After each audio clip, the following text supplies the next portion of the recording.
This episode from the life of Sherlock Holmes will be transmitted to our men and women overseas by shortwave and through the worldwide facilities of the Armed Forces Radio Service.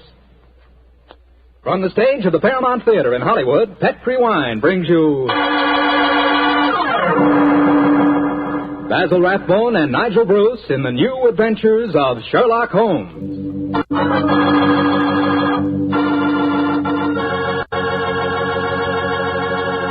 The Petri family, the family that took time to bring you good wine, invites you to listen to Dr. Watson tell us about another exciting adventure he shared with his old friend, that master detective, Sherlock Holmes. You know something? If right now it were possible for me to ask every one of you what you had for dinner this evening, I'll bet a good many of you would say chicken. Chicken is an all-American favorite. But boy, you just haven't tasted chicken till you've tried it together with a glass of well-chilled Petri California Sauterne.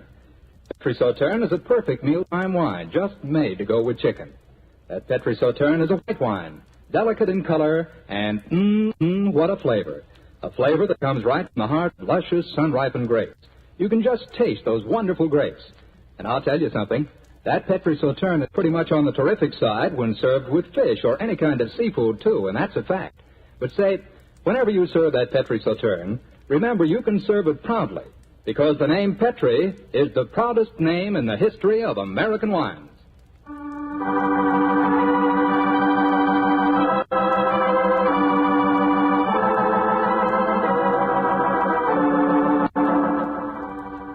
And now for our weekly doctor's appointment. Let's knock on his library door and see if... There's no point in doing that, Mr. Slattery. I'm right behind you. Oh, hello, Dr. Watson. Don't tell me you've been stalking me. No, my boy, I was on the patio and I heard your footsteps, so I thought that I'd come in and fetch you. Let's go back and sit out there, shall we? It's a beautiful evening. That's fine with me, Doctor. Here we are. Now, settle yourself down in a chair and light a cigarette, if you have one. I'll get on with my story. Well, last week you told us it concerned an adventure that you and Sherlock Holmes had in Flanders during the First World War. That's right, Mr. Slattery, did. I thought that you and the great man had retired at that period. We had, my boy, but it was only natural that as soon as the war broke out, we both offered our services in any capacity that might help our country. Of course. And how did tonight's story begin, Doctor? It was in the winter of that first year. Things weren't going very well for the Allies. The Germans were advancing on Paris, and the picture was looking very black. It was just 24 hours before the famous Battle of the Marne began, the battle that changed the early course of the war, when Holmes told me that we had to go up to the front lines on a secret mission. We'd been in Paris for several weeks, where Holmes had just solved the case of the missing aide-de-camp.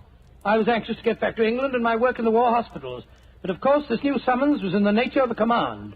And so, late on a rainy September afternoon, Holmes and I, with the boom of gunfire in our ears, found ourselves in the front seat of a staff car, sloshing and jolting its way towards the battlefield.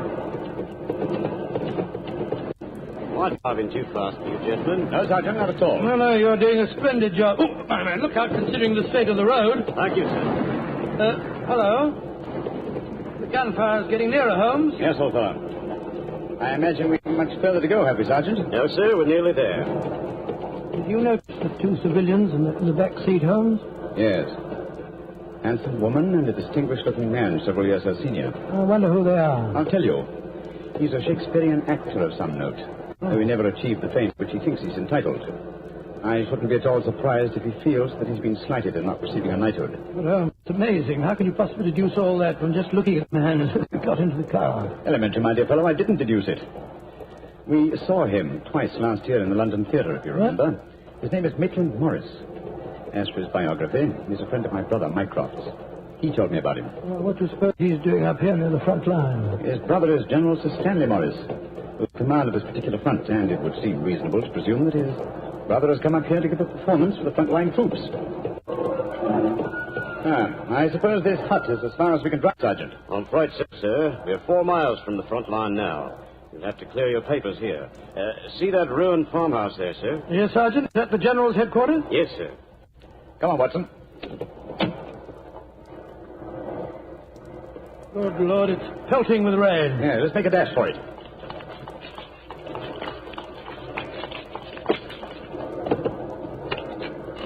Oh, who goes there?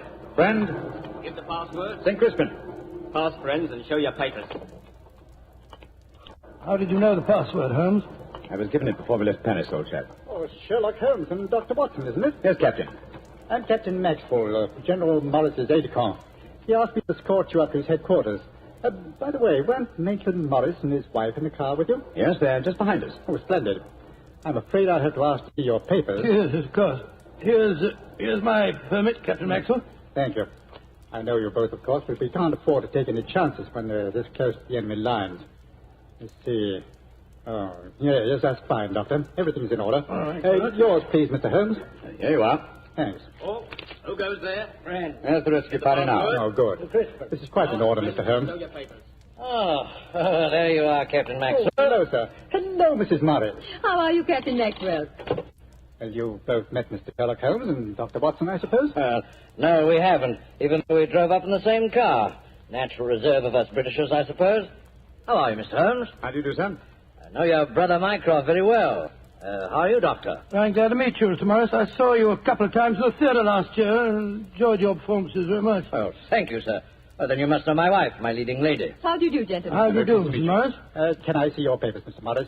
Just a matter of form. You understand. Yes, of course. Mrs. Morris, I presume you and your husband are going to give a performance tonight for the men going up the front line. Yes, Doctor. We're very flattered.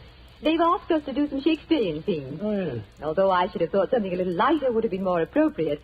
The General, he's Maitland's brother, you know, seemed to think differently. Well, my dear, show Captain Maxwell your papers. Then we can all go along and see my brother Stanley. Very well, Maitland. Mr. Morris, I shall look forward to hearing your reading of Shakespeare's St. Crispin's speech from Henry V tonight. Oh, bless my soul, Holmes. How did you know I was planning to do it? Well, the setting is so perfect and the time so appropriate, I can't conceive an English actor who could resist the temptation. Oh. I noticed that your brother appreciated the fact in naming today's password. Yes, it's amazingly appropriate. You know, it's almost 500 years ago to the day that the Battle of Agincourt took place. Well, let's hope that the results of the forthcoming battle will be equally successful for England. Yes, indeed. Oh, by the way, Holmes, this will probably seem rather silly to you, but I'm an inveterate autograph collector, and I have my book here with me. I wonder if you'd mind signing. I'll be very glad to, Mr. Morris. Give me a pen, will you, Watson? Here we are, Holmes. You'll find yourself among quite distinguished company in that book, sir. So I see. Adelina Patty, Crown Prince of Norway. Oh, no. Field Marshal von Tauchnitz. Oh, yes, he was one of my admirers when I played in Munich before the war. I suppose now that our countries are fighting, I should tear that page out.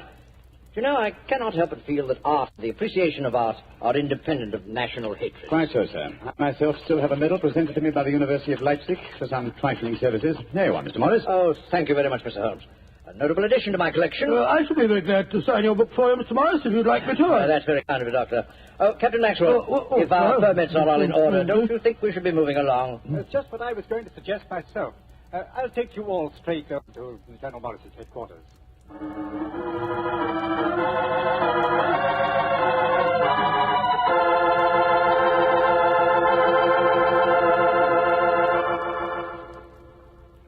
General Morris, may I introduce Mr. Sherlock Holmes and Dr. Watson? How do you do, sir? How are you, General? How do you do? Know a lot about you. Long way from Baker Street, isn't it? Yes, indeed, sir. Where's that brother of mine? Ah, there you are, Maitland. Cynthia, how nice to see you both. Oh, it's good to see you again, Stanley. Hello there, Stanley. The men will be glad you arrived. They're looking forward to your show tonight. We're very flattered that they want to hear us do some Shakespeare. Oh, rubbish, old boy. With you and Cynthia up there on the platform, you could read the telephone book and they'd love you. Oh, very kind. By the way, you'll find the stage very primitive. Just a few trestles and a large tent and a curtain made of army blankets. And your dressing room will be even worse. Oh, don't worry about our comfort, Stanley. As long as we cheer the boys up, that's the important thing. Yes, of course. By the way, what program do you have mapped out for us? Well, I thought we'd have two shows. The tent's not large enough to hold everybody at once. Anyway, we have to keep up an alert all the time. Mm-hmm. Think you can manage two separate shows? Oh, of course I can, Stanley. I may look old, but I don't feel it. You don't even look at your scoundrel. Thank you. Perhaps we could take a look at the stage and equipment, eh? Oh, certainly. Captain Maxwell, take them over to the tent and show them what the facilities are, will you? Right, will you follow me? Oh, yes, of course. See you later, Stanley. Come on, my dear. All right. I'm glad you're here, Holmes. I'm sure I can speak quite freely in front of Dr. Watson. Oh, yes, with perfect freedom, sir. He's my colleague. He's an old army man himself. Really? What regiment, Doctor? 5th Northumberland Fusiliers, sir. Later attached to the Butchers in Afghanistan and wounded in the Battle of Mainwan. Really? Then I'm sure I can speak freely in front of you. Holmes, you know why you're up here so near the front line, don't you? I have a very shrewd suspicion, sir. Yeah, I thought you had. That's why I asked for you to be sent here. You asked for me to be sent here, General. Yes, I understand. Well, I wish I did. You will, Doctor, in due time. In the meanwhile, gentlemen, I'll have an orderly show you to your quarters. Thank you, sir. And, Holmes, take a look around, will you? And keep your ears open. We're comparatively a little distance from the German front lines, and yet there's a very puzzling silence just now. Yes, I noticed that, sir. And half an hour ago, on our way up, there was quite a lot of shelling. Exactly. It's unnatural and rather frightening at a time like this. You see, we're attacking at dawn. The enemy might be trying to infiltrate spies, and the success of this battle depends on a surprise attack. I quite understand, sir. Come on, Watson.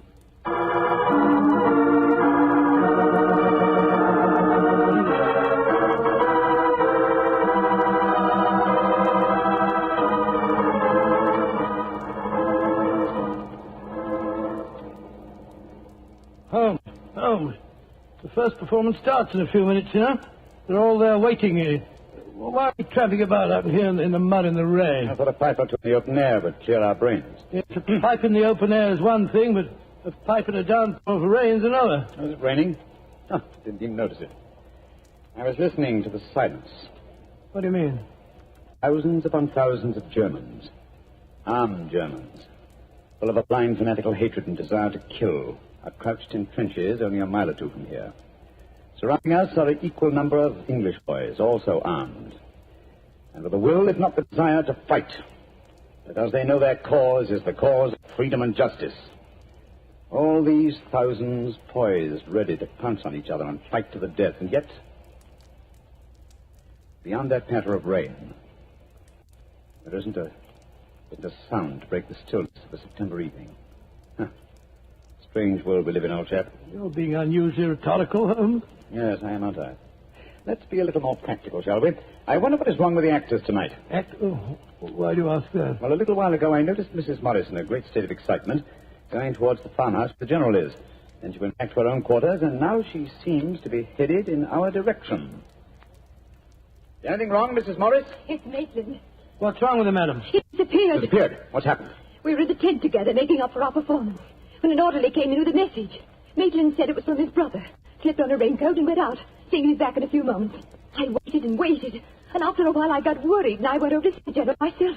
He said that he'd sent no message, and that he hadn't seen any sign of Maitland. Good Lord, what could have happened to her? I don't know, Doctor, but I'm frightened. What shall I do, Mr. Holmes? You're a brave woman, Mrs. Morris. Brave? I don't know, Mr. Holmes. Why? Because the show must go on. I shall take your husband's place. But Holmes, something's happened to Maitland Morris. He's in danger. True, Watson, true. But 1,000 men inside that tent are in mortal danger, too. Tomorrow morning, many of them may be corpses on the fields of Flanders. But tonight, they've been promised a show. Do you think that you can do it, Holmes? Oh, I think I can, with the help of Mrs. Morris. I can't do it, Mr. Holmes. You can, Mrs. Morris, and you will. If only to uphold that great tradition of the theater, that the show must go on.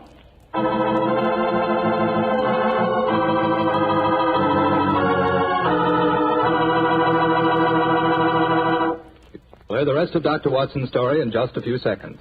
Time I'd like to take to tell you that if you've got a butcher who has meat and you've got the points to get that meat, don't forget to bring home a bottle of Petri California Burgundy. Tell you why. That Petri Burgundy is a rich red mealtime wine that's wonderful with any meat or meat dish. That's a fact. Petri Burgundy can make a banquet out of a hamburger. And boy, Petri Burgundy and old-fashioned Irish stew are bosom companions. Just get yourself some Petri Burgundy and share it with your family. Petri Burgundy is the best brand a good meal ever had.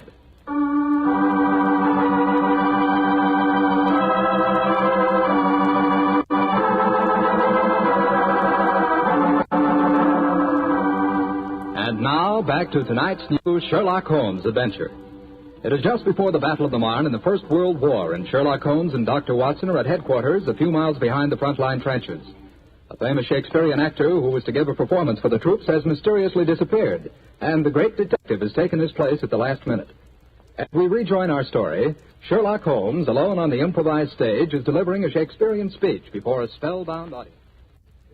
Happy breed of men, this little world, this precious stone set in a silver sea, which serves it in the office of a wall or as a moat defensive to a house against the envy of less happier lands. This blessed plot, this earth, this realm, this England.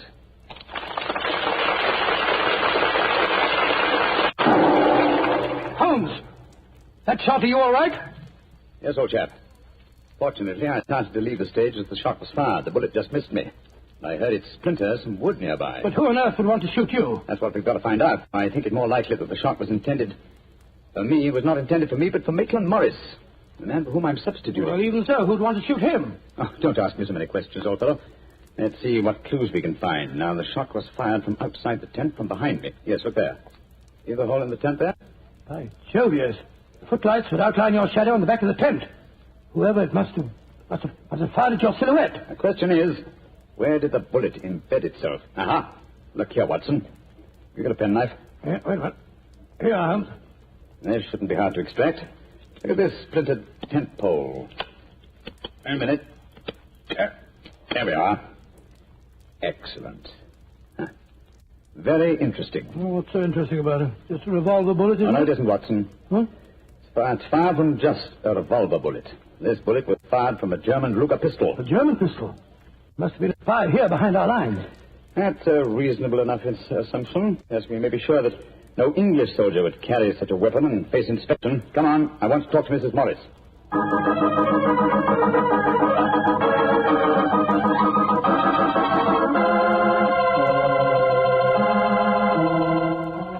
Mrs. Morris, I want you to be very frank with me. But of course, Mr. Holmes. You know why your husband's missing, don't you? No, I don't. Have you found out anything? Come, Ellen. Why keep up this pretense any longer? I know that your husband is a spy, or at least a great sympathizer with the German cause. The General's brother a spy? Good Lord. How dare you say that? Because it's true. Foreign Office has been suspicious of his sympathies for some time. His own brother knew it. That's why he asked to have me sent up here to keep an eye on him during his visit. It is true. Why should I keep up the pretense any longer? You see, Maitland was a disciple of Stuart Houston Chamberlain. Oh, who was this Stuart Houston Chamberlain? An Englishman who married one of Richard Wagner's daughters and became a German citizen, and an arch-enemy of England. I tried to dissuade Maitland. I implored him to consider his British heritage, his brother's name and mine. But Maitland was a strange man. His life was one of frustration and envy. Envy of his brother, I suppose? Yes. When Stanley was knighted, it hurt Maitland terribly. He said it was typical if the English would knight a soldier and yet leave a great artist like himself unrecognized. That in Berlin, they really understood and rewarded the artist. Well, if the authorities knew that, it's amazing they allowed him to come so close to the front lines at a time like this. Oh, it was at the General's request. He wanted to plead with my husband to warn him that his secret was known. And now Maitland's gone over to the German lines. Oh, it's terrible. It's worse than that. It's disastrous. He can give them information. This is the strength of our troops here. He knows the password. He might even know the hour the attack is timed to start. How did your husband expect to enter the German lines in safety, Mrs. Morris? He speaks fluent German, Mr. Holmes. I fancied the autograph book he was carrying containing the signature of Field Marshal von Tolknitz, but in reality he's passed through the German lines. You told the General that his father was gone, of course. I haven't been able to. He moved up to the front line position immediately after the first performance, though I had warned him what I thought Maitland was planning to do. I think he intended to give his performance first, then cross the lines immediately afterwards. But something must have made him change his mind. Perhaps he suspected I'd warned the General. Anyhow, as you know, when I got back to our quarters, he'd gone. Did he leave any note, madam? Yes, he did. Here it is. Thank you. I have gone, my dear. Try and understand and forgive if you can. You wouldn't come with me, and so I'm taking what is left of my heart and my hopes where they belong, among the friends that understand and appreciate me. It is something stronger than love and blood and country that makes me do this. It is something dearer to me than life itself. Dearer to me than life itself. Oh, how could he? How could he? The shame of this will kill poor Stanley. Mr. Holmes, will you break the news to him? I know it's cowardly of me, but I just can't tell him myself. Don't worry, Mrs. Morris. I'll tell him. Dr. Watson and I will ask Captain Maxwell to escort us to the General's frontline headquarters. In the meantime, Try and keep calm. We'll tell him.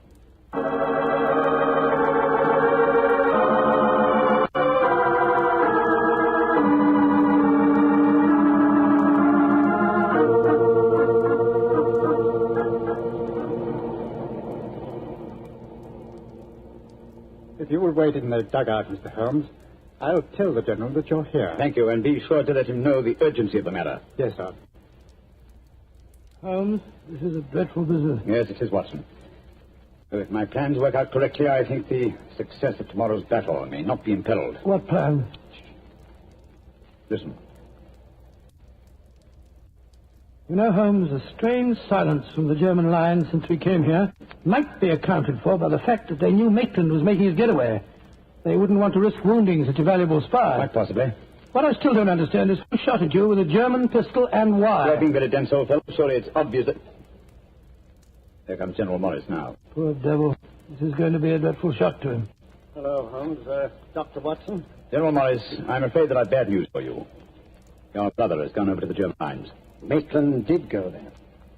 I should have put him under an armed guard as soon as he came here, but I thought I could reason with him, appeal to his sense of honor. Instead of which you tried to shoot him, sir, but fortunately for me, you missed. You see, I took his place at the first performance. But that shot was fired from a German pistol. True.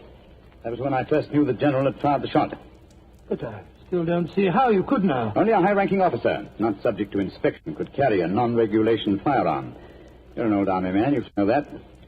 In any case, you'll observe that the General carries a Luger at his waist. Great heavens, Holmes, I thought I was firing at Maitland. I had no idea that it was you. You intended to kill your own brother, sir? Yes, and I'm sorry I failed. I'd rather see my brother dead than alive and a traitor to his country. But now he's safely on the German lines. Heaven knows what secrets he may be imparting. One thing we can be certain. Our chance of a surprise attack in the morning is gone. Possibly not, sir. Oh, what do you mean? You see, I took the liberty of altering your brother's credentials quite extensively. How, Holmes? I knew of his German sympathies. Mycroft had given me a great deal of information about him, and so I took it on myself to decide that it was unsafe to allow him so near the enemy lines with his own identification on him. Well, what did you do, Holmes? I took the liberty, sir, of stealing his autograph book, the one containing the magical signature of Field Marshal von Tauchnitz. I have it in my pocket now. I think we shall find within its pages a code concealed in the various autographs, giving valuable information to the enemy. Good Lord. I also switched military permits on him. I felt that in the event that he did go over to the German lines, his welcome might be less cordial if they were under the impression that they'd captured Sherlock Holmes. To make that identification doubly sure, I also slipped in his pocket a slight souvenir of my own. Right, Joe Holmes, you mean that medal that was presented to you by the University of Leipzig? Exactly, old fellow. I no longer wish to own a decoration given me by a country of barbarians, and it seemed a rather neat and effective way of returning it to them. So the Germans will think they've captured Sherlock Holmes? Yes, sir, and unless I'm much mistaken, he'll receive very short shrift at their hands. Yes, they hate you. There's your answer, sir. Sorry. Well, don't be sorry, Holmes. It's better that way. Now his secret can die with him. Excuse me, sir. Yes, Maxwell, what is it? Would it be in order for me to return to headquarters now, sir? It's very nearly time for the second performance, and I've still been unable to trace the whereabouts of your brother. Well, my brother will not be acting tonight, I'm afraid. Holmes, I wonder if I might ask you to take his place once again. If you want me to, General. I do. Maitland had planned to do the St. Crispin speech from Henry V. He knew how much I loved him. I realize that, sir. When I was told the password up here. Well, can you remember the speech, Holmes? Oh, I think so. At any rate, I can try. Then do it for me, my dear fellow, will you? For me. I'll be very proud to do it, General. Goodbye and good luck. Thank you, Holmes. Captain Maxwell, take them back to headquarters, will you? The men will be waiting for the performance.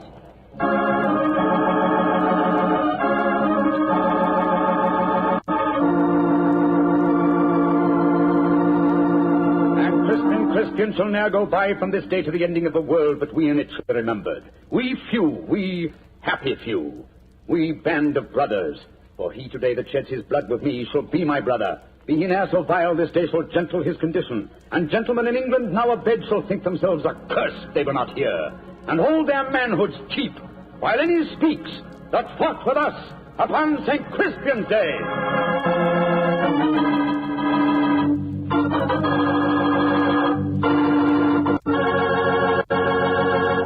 Well, Doctor, that was a bit of an exciting adventure you told me. I can still remember that awful feeling I had when I heard the shot in the tent and realized someone had tried to kill Holmes. He did have a narrow escape, didn't he? Well, Holmes always said there was no such thing as a narrow escape. He said you either escaped or you didn't. If you did, well, why worry? And if you didn't, you couldn't worry, so what? Quite a philosophy. I'd like to discuss it with you further. Over a bottle of wine? How else? What kind of wine? Naturally. Naturally. Well, you couldn't ask for a more delicious wine than Petri. That's because the Petri family knows how to make good wine. They ought to. They've been making fine wine ever since they started the Petri business way back in the 1800s. And because the business has always been family-owned and operated, well, they've been able to hand on from father to son, all they've ever learned about the art of turning luscious grapes into fragrant, delicious wine. That's why no matter what type Petri wine you buy for any occasion, you can be sure it's good wine because Petri took time to bring you good wine. And now, Dr. Watson, how's about giving us a clue to next week's Sherlock Holmes adventure? Next week, Mr. Carter, I'm going to tell you a most unusual adventure in which Holmes and I are trapped in an airtight metal chamber, our only companion being a murdered scientist. Well, sounds like a story we don't want to miss, Doctor. See you next week. Yes. Oh, just a second, Mr. Larry. Before we go, I just want to tell our listeners that tonight we're broadcasting from the stage of the Paramount Theater here in Hollywood on behalf of the 7th War Loan Drive. The ticket of admission to the theater was a war bond. I'm mentioning this to remind you, our friends, that you have an important part to play in making the 7th War Loan a success. Buy more and buy bigger bonds than ever before. They're needed to pay for new super forts, new jet-propelled fighters, newer and bigger weapons to lick Japan. Remember, in spite of the magnificent achievements of our forces in the Pacific, the Japanese war has just begun. Let's go all out for the mighty 7th War Loan.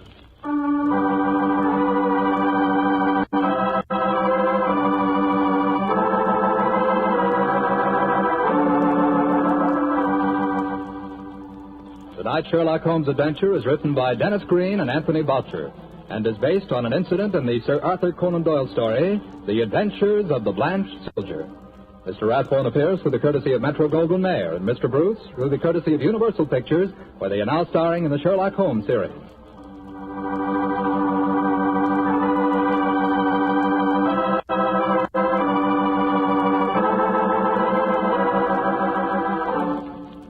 The Petri Wine Company of San Francisco, California, invites you to tune in again next week, same time, same station. Oh, the Petri family took the time to bring you such good wine. So when you eat and when you cook, remember Petri wine. To make good food taste better, remember Petri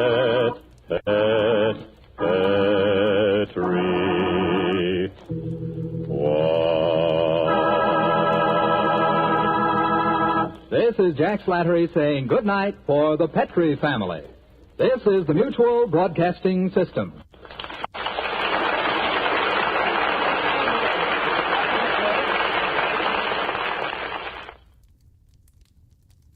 For the Petri family. This is the Mutual Broadcasting System.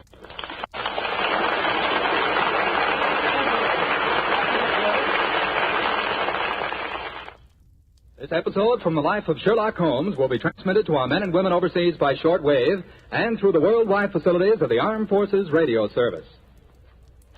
From the stage of the Paramount Theater in Hollywood, Petri Wine brings you Basil Rathbone and Nigel Bruce in the new adventures of Sherlock Holmes.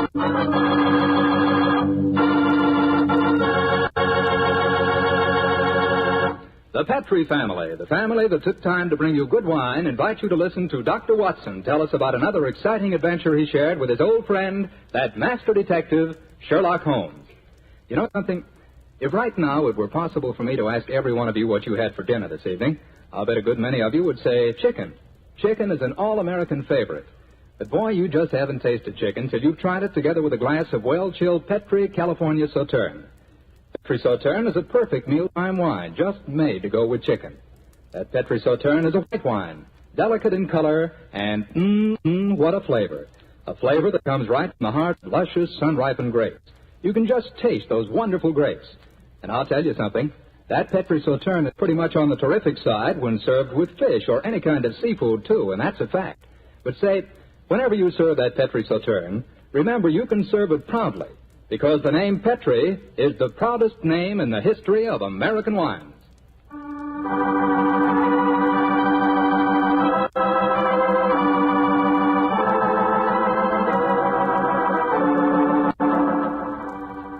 And now for our weekly doctor's appointment. Let's knock on his library door and see if... There's no point in doing that, Mr. Slattery. I'm right behind you. Oh, hello, Dr. Watson. Don't tell me you've been stalking me. No, my boy. I was on the patio and I heard your footsteps, so I thought that I'd come in and fetch you. Let's go back and sit out there, shall we? It's a beautiful evening. That's fine with me, Doctor. Here we are. Now, settle yourself down in a chair and light a cigarette, if you have one. I'll get on with my story. Well, last week, you told us it concerned an adventure that you and Sherlock Holmes had in Flanders during the First World War. That's right, Mr. Slattery, did. I thought that you and the great man had retired at that period. We had, my boy, but it was only natural that as soon as the war broke out, we both offered our services in any capacity that might help our country. Of course. And how did tonight's story begin, Doctor? It was in the winter of that first year. Things weren't going very well for the Allies. The Germans were advancing on Paris, and the picture was looking very black. It was just 24 hours before the famous Battle of the Marne began, the battle that changed the early course of the war, when Holmes told me that we had to go up to the front lines on a secret mission. We'd been in Paris for several weeks, where Holmes had just solved the case of the missing aide-de-camp. I was anxious to get back to England and my work in the war hospitals, but of course this new summons was in the nature of a command. And so, late on a rainy September afternoon, Holmes and I, with the boom of gunfire in our ears, found ourselves in the front seat of a staff car, sloshing and jolting its way towards the battlefield. I'm driving too fast for you, gentlemen. No, Sergeant, not at all. No, you're doing a splendid job. Oh, my man, look out, considering the state of the road. Thank you, sir. Hello? The gunfire's getting nearer, Holmes. Yes, old fellow. I imagine we have much further to go, have we, Sergeant? No, sir, we're nearly there. Did you notice the two civilians in the back seat, Holmes? Yes. Handsome woman and a distinguished-looking man, several years her senior. I wonder who they are. I'll tell you. He's a Shakespearean actor of some note, though he never achieved the fame which he thinks he's entitled. I shouldn't be at all surprised if he feels that he's been slighted in not receiving a knighthood. But, Holmes, it's amazing. How can you possibly deduce all that from just looking at the man as he got into the car? Elementary, my dear fellow, I didn't deduce it. We saw him twice last year in the London Theatre, if you remember. What? His name is Maitland Morris. As for his biography, he's a friend of my brother, Mycroft's. He told me about him. Well, what do you suppose he's doing up here near the front line? His brother is General Sir Stanley Morris, who commanded this particular front, and it would seem reasonable to presume that his brother has come up here to give a performance for the front-line troops. I suppose this hut is as far as we can drive, Sergeant. I'm afraid so, sir. We're 4 miles from the front line now. You'll have to clear your papers here. See that ruined farmhouse there, sir? Yes, Sergeant. Is that the General's headquarters? Yes, sir. Come on, Watson. Good Lord, it's pelting with rain. Yeah, let's make a dash for it.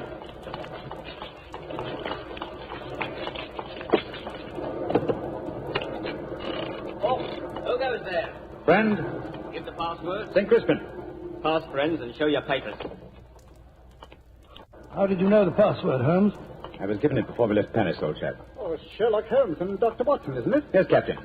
I'm Captain Maxwell, General Morris's aide-de-camp. He asked me to escort you up to his headquarters. By the way, weren't Maitland Morris and his wife... That-free wine brings you Basil Rathbun and Nigel Bruce in the new adventures of Sherlock Holmes.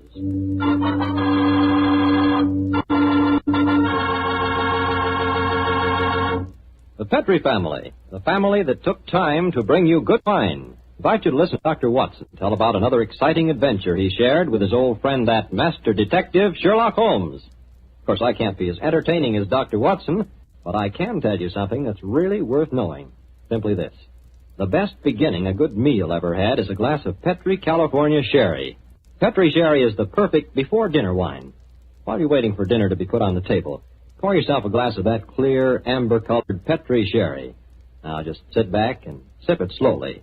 Take your time so you can thoroughly enjoy every single drop of that wonderful Petri flavor. And what a flavor that sherry has. Comes right from the sun-ripened heart of wonderful California grapes. Now, you may be a real wine expert and know all about sherry wine, But believe me, until you've tried Petri sherry, you're really missing something, and no kidding. Serve Petri sherry alone, or serve it with canopies or appetizers. And by all means, serve it proudly. You can because the letters P-E-T-R-I spell the proudest name in the history of American wines. Petri.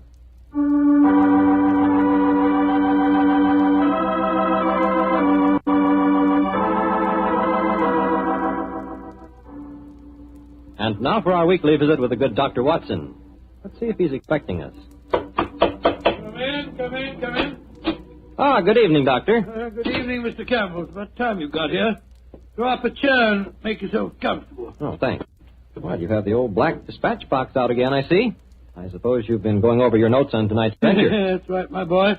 And this may interest you. Mrs. Watson figured prominently in the story. She did? Yes, in fact, if it hadn't been for some remarkably quick thinking on her part, Holmes and I might have... well, there I go again, telling you the end of the story before I forget it. Well, how did it begin, Doctor? On a winter evening in 1887. I'd been married some months, and in consequence I hadn't seen much of my old friend Sherlock Holmes. Oh, you're still living at Baker Street, I suppose? Yes, my boy, but we couldn't persuade him to come round and see us. From time to time I'd heard some vague accounts of his doings, of his summons to Odessa, in the case of the Trepoff murder, and of his clearing up the singular tragedy of the Atkinson brothers. But to get back to tonight's story, my wife and I had just finished an excellent dinner. I remember had set ourselves down for an evening of pleasant domesticity. She was stitching away on a piece of extra petit pois, and I was at my desk balancing figures in the family account book. After a few moments, my wife looked up to me and said, John, dear, don't look so troubled. "Oh, was I looking troubled?" Well, you've been scowling at that account book for 10 minutes now. What's the matter, dear? Don't the figures add up correctly? Oh, yes, they add up correctly. In fact, they tell a very pretty story. After buying my practice and setting up all my outstanding accounts, I find that we have nearly £150 left of the diary that Mr. Shorter has settled upon you. 160, isn't it, dear? I was doing the same sum this morning. Oh, well, but it is 160. In any case, Mary dear, the point I was going to make is that we don't need the money just now. My practice is picking up splendidly, and I was thinking that we might invest it in something really sound, of course. Who's been talking to you, John? Dr. Wilson again. Well, as it happens, I did bump into him at the hospital today. He can put us onto something very good in Peruvian silver. What do you think of the idea? Well, John, the fact is, I'd almost decided to make a business investment with it myself. I thought I'd surprise you. Well, now let me tell you about it, John. Oh. Yesterday, when you were out on your rounds, yes? a most charming man called here. Oh, a Mr. Ted Barber. He introduced himself as a friend of Mrs. Stephen Forrester. He said he was certain we'd be interested in his new company. And he talked so convincingly that, well, I'm afraid I almost promised him I'd buy some stock in the company. Did you really? What sort of company is it? Well, I didn't quite understand that part of it. But it sounds wonderful. He left a prospectus. It's in the right-hand drawer of the desk. It's something to do with a wonderful new metal that's been discovered by an American chemist called Paradol or Paradis or something. Oh, let's have a look to what it says. Company formed to exploit the amazing new metal discovered by Dr. Paradis. Paradol preferred stock. The potentialities of this new alloy are immeasurable. The fourth dimension has been conquered. What? Vital dislocation is an accomplished fact. Oh, gracious me, my dear child. This prospectus is absolute poppycock. Now, John, you mustn't be stubborn. I think at least we should investigate it. The man said that if we went to the laboratories, Dr. Paradis would give us a demonstration himself. But Mary dear, the fourth dimension. I mean to say, it's obviously a fraud. That's what everyone says when a new invention comes out. Now, this might be an opportunity for us to make a lot of money, John. Mary, I do wish to please me, dear. Well, I can't argue with you very long, Mary. All right. I'll take you to the laboratory in the morning, but I warn you, I'll show this Dr. Paradis up for the charlatan that he is.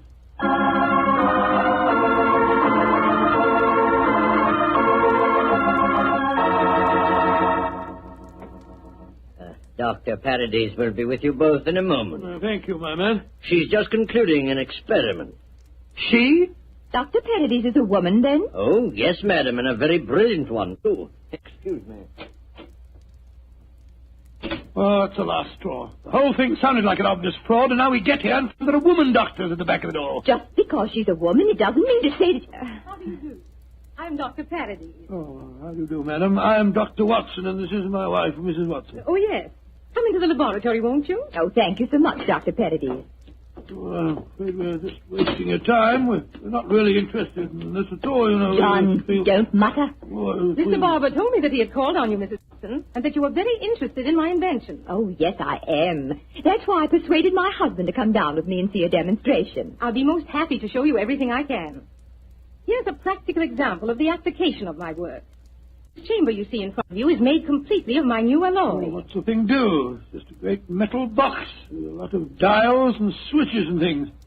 Why is it so big? Do people get inside it? They can. What? Though if they do, they're liable to find themselves transported many miles from here. Come inside, won't you? Oh, what a lot of nonsense. Now, John. I want you both to see that there is no exit from inside this chamber. No trapdoors or anything. The only exit is the door we just came through. Yes, it's just like an airtight metal room. Stuffy in here, isn't it? Now let's go outside again.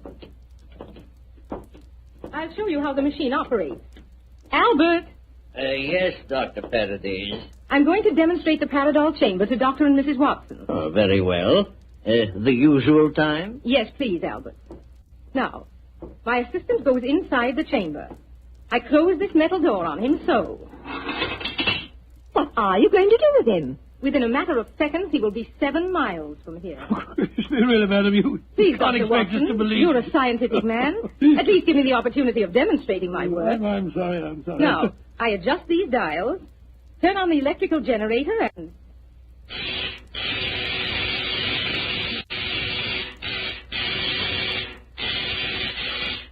Good Lord, what an amazing business. Now open the door, Dr. Watson, and look inside, please. Great Scott, he's gone. I don't believe it. Dr. Paradis, will you explain this to me? Gladly. My metal Paradol is an unnatural alloy. What? It causes a dislocation in the warp of space and enables us to enter the 4th dimension. You see, time is a dimension. Any object in the past, present, or future can be described precisely in 3 dimensions of space and 1 of time. Yes, but this machine of yours... The alloy of Paradol, combined with the great forces of electricity, has created a new force. This element is controlled by these dials, and it is possible to move in 4 dimensions at once. Thus, bodies or other objects can be transported great distances away, all in the twinkling of an eye. I coined a word to describe the process. Teleportation, I call it. Teleportation? Well, I'm completely confused. All my scientific training tells me this is impossible, and yet... I wonder if you'd give us another demonstration. Certainly. Perhaps you yourself would like to be teleported somewhere. Certainly not. Good gracious me, no. No, I think John would be very unhappy in the 4th dimension. He wouldn't belong. Yes, you said that any objects could be moved. How about that brown paper parcel on the table over there? Certainly. It only contains some company circulars. I suggest you write your initials on it so that you can identify it later. Oh, very well. J.H.W. There you are. Where do you want it dispatched to? Send it to my house. I'll give you the address. That won't be necessary. No, this is an amazing business. Isn't it, John? Exciting, too. There we are. Now I adjust the dials once more, and...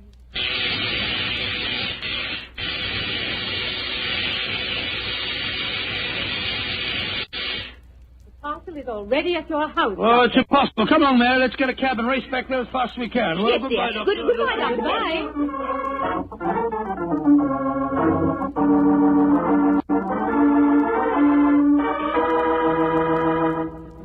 Now, dear, John, you must admit you're just as excited as I am. Well, I confess that I'm enormously intrigued. Let me just get my latch front door key up. Here we are.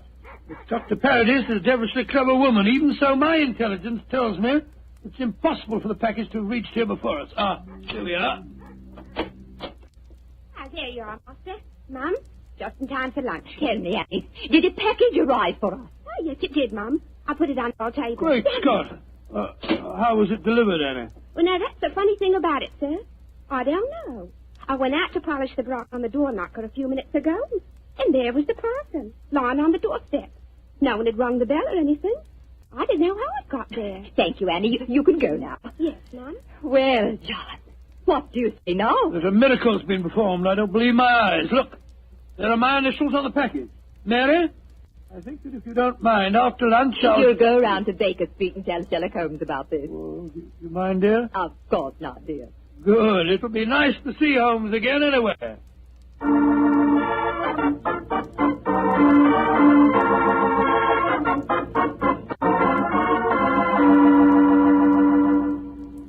Dr. Watson, how nice to see you again. Hello, Mrs. Hudson. How are you, my dear? Oh, I'm just fine. Oh, you're looking grand, sir. Marriage agrees with you, if you don't mind my saying so. Oh, thank you, Mrs. Hudson. Is Mr. Holmes in? Aye, sir. And I'm very glad you're seeing him. He's no been acting like himself lately. Oh, really? Locking his door. And only unlocking it for me when I give him a password. And he's hardly touched his food for the last 3 days. Tell you the truth, Dr. Watson, I'm awful worried about him. Really? Well, I'll go up to him. He'll be glad to see you, I'm sure.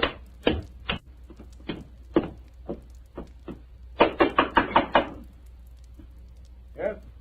Who is it? It's me, Watson. Watson? Oh, possibly. I'm not taking any chances. Holmes, this is ridiculous. Surely you know my voice after all these years? John H. Watson. Tell me what your middle initials stand for, and I'll let you in. It stands for Hamish. Watson, my dear fellow. How are you? I'm fine and delighted to see you again, Holmes. Incidentally, why all this rigmarole about locked doors and passwords? Well, Professor Moriarty has decided that it's high time to settle his score with me. There have been several attempts on my life lately. Twice I've been attacked in the streets, and only yesterday a shot was fired at me through the window you see broken there. Lord Holmes, you must be careful. I am being very careful. That's why I indulged in what you refer to as all this rigmarole. But, well, enough of my problems. What's on your mind? There's a sparkle in your eye and an air of excitement that tells me that you've some news to impart. Well, I must say there is something. Of course there is, my dear fellow. Come on, tell me about it. You ever hear of a new metal called Paradol and its inventor, Dr. Paradis? Oh, yes, indeed I have. I received a prospectus concerning it the other day. Well, what do you think of the idea? Oh, obviously it's rubbish designed to fool a gullible public into buying shares. Don't tell me that you were taking advice. Oh, no, of course not, Holmes. Naturally, as a scientific man, I knew it was rubbish. My wife, however, had got a little involved in the concern, and so today, to prove to her that the whole thing was a fraud, we went down to the laboratory and met this Dr. Paradis. Oh, did you indeed? In the first place, let me tell you, this Dr. Paradis is a woman. Oh, a woman? As you can imagine, I didn't have any difficulty in discrediting her theories. In fact, I'm afraid I made her seem rather stupid. However, we did stay there long enough for her to give us a demonstration.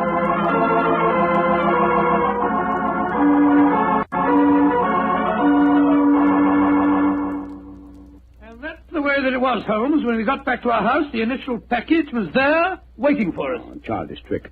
Obviously, the Paradol chamber contains an ingeniously hidden trap door, through which the assistant disappeared and later the package. A fast cab then took it to your home before you could get there. Oh, yes, oh, really? Well, yes, of course, that's exactly how I explained the thing to Mary. Was she pressed with the feet? Yes, she was. But you know how women are. I tried to tell her the whole thing was a fraud. She's very obstinate. I was hoping perhaps that you will help me expose the concern. Oh, hardly seemed necessary, old fellow. Such an obvious fraud. However, for your sake, I'll be glad to do anything I can. Well, I thought we might go down to the laboratory late tonight when nobody's there and take a look at that Paradol chamber a little more closely. Yes, that's a good idea.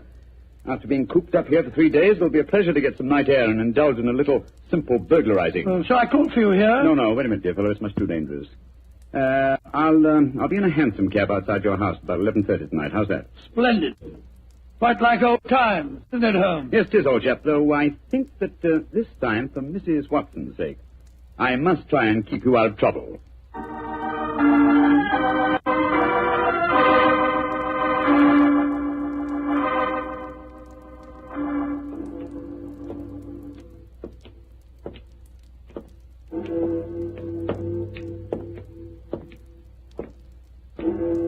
Midnight, Holmes? Yes, Watson. I'd only confirmed old bachelors like myself should be wandering the streets of London. Oh, rubbish, Holmes. You talk as if Mary was a tyrant. Now, don't get angry, old chap. I was only being suspicious. Is this, Dr. Paradis' laboratory? Yes. I'd like to be seen. I don't imagine it'll be very hard to break in, though. Back a match, will you? Took the precaution of bringing this lantern. There you are. Thanks, old fellow. Is the door locked? Yes, but I think a skeleton key will do the trick. Hold this lantern for a second, will you? Yeah. Oh, this is child's play so far. Come on. There's the Paradol chamber over there. Uh-huh. Give me the lantern again, old chap, will you? Thanks. Mm-hmm. Quite an elaborate construction. The door's been left open. Let's go in and take a look at the inside of it. Ah, not both of us, Watson. If this is the only entrance, and the two of us walked in, it'd be too easy to slam the door shut on us. I suppose so. You go in and I'll keep watch out here. All right. Oh, I trust that in a few minutes I won't find myself lying on your doorstep. Holmes, there are times when your sense of humor is a little strained.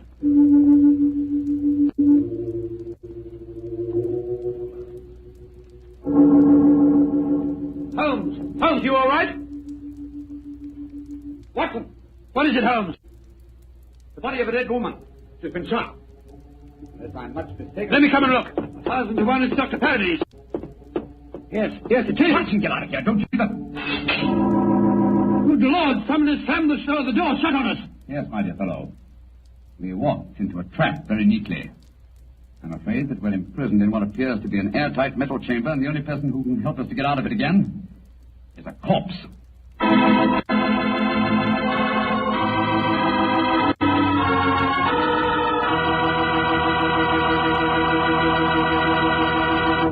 Dr. Watson's story will continue in just a few seconds. It's time for me to remind you that good food always tastes better when served together with good wine.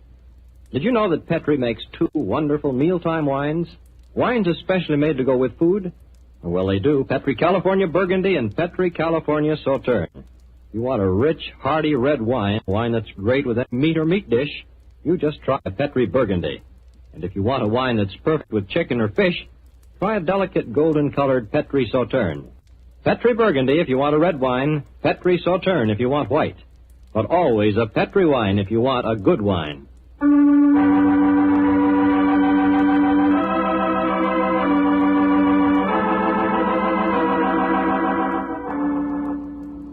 Now back to tonight's new Sherlock Holmes adventure. It is in the early hours of a winter's morning in 1887. The famous pair, while investigating the mysteries of a scientific laboratory in the East End of London, have been trapped in an airtight metal cabinet, their only companion being the dead body of a woman scientist. As we rejoin our story, Sherlock Holmes and his old friend Dr. Watson are listening intently as footsteps approach what appears to be their metal coffin. There's someone outside. They're sliding back the mental fellow. Good evening, gentlemen. That voice. It's Dr. Paradis' assistant. Send us out of here. Or should I be more precise, Mr. Holmes, and say good morning? Hello, Moriarty. Moriarty, you scoundrel. I can just get my hands on him. Dr. Watson, I wish you could get over your dislike for me. For my own part, I'm genuinely sorry that my trap had to catch you, too. I've often felt unhappy that you're not on my side. Such slavish admiration of you given your friend Sherlock Holmes must be highly gratifying. There's none of mine about all that. What are you up to? It's obvious, my dear Watson. The whole scheme was a plan to lure me out of my safe hiding by presenting an intriguing problem, and one that victimized the wife of my old friend. You knew it would get back to my ears, didn't you, Moriarty? Yes, exactly. But why did you murder this Paradis woman? That's equally obvious, my dear Watson. It served her purpose in presenting a most convincing scientific front. As soon as the trap was baited, it was a liability. She might tell tales, and so she was killed. Like so many other of your accomplices, my dear Professor. Ah, precisely. Now, my dear fellows, I'm afraid that I must close this panel and say goodbye. Quite sorry to have to kill you, but you're becoming dreadfully in my way. And how do you plan to kill us, Moriarty? By doing nothing more than closing this panel. I could be frightfully dramatic and release deadly gases into the chamber, or poisonous snakes, or something equally colorful. But quite frankly, it seems so much simpler just to shut you in. Our oxygen supply won't last very long, you know. And for your benefit, Dr. Watson, I may tell you that Paradol, whatever its other shortcomings as a metal, is bulletproof. Goodbye, you meddling fool! Oh. There seems nothing for us to do but look around and ascertain our chances of escape. Holmes, I don't like this. We're in a very nasty situation. My dear Watson, sometimes you're a master of understatement. Uh-huh. Just as I thought. What have you found, Holmes? Sliding panel. Just behind the dead woman. It leads to a passageway. A passageway that has been bricked up. only within the last few hours. But long enough, I'm afraid, to make it impossible. No, there's no escape here. Hold the lantern a little higher, will you, Walter? Yeah. That's it. Well, what are we going to do now? I was just estimating the cubic capacity of this chamber. The air supply should last comfortably for at least another 8 hours.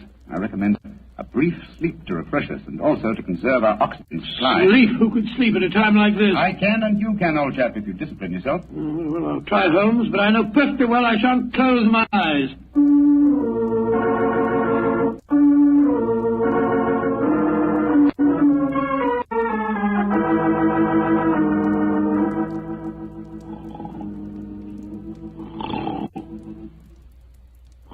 Wake up, Watson, wake up. Yes, Mary dear. It's you. We're still in this infernal trap. I'm afraid so, old chap. What time? Just after 7 in the morning. How long did you estimate our oxygen supply would last? Probably about another hour. Well, it's just possible some worker will come to the laboratory early and let us out. I shouldn't count too much on that if I were you. I suppose not. I say, Holmes, I'm famished. Yes, I thought you would be, my dear chap, so I saved you this half of the bar of chocolate. I ate my own share just before you awakened. Well, thanks, my dear fellow. Did you sleep too, Holmes? No, I didn't, Watson. I employed my time in conducting a minute examination of this chamber. I was trying to find some possible way of getting out. And you failed there? I'm afraid so. Holmes, this looks like the end, doesn't it? Well, if it is my time to die, I'm glad that we're together again.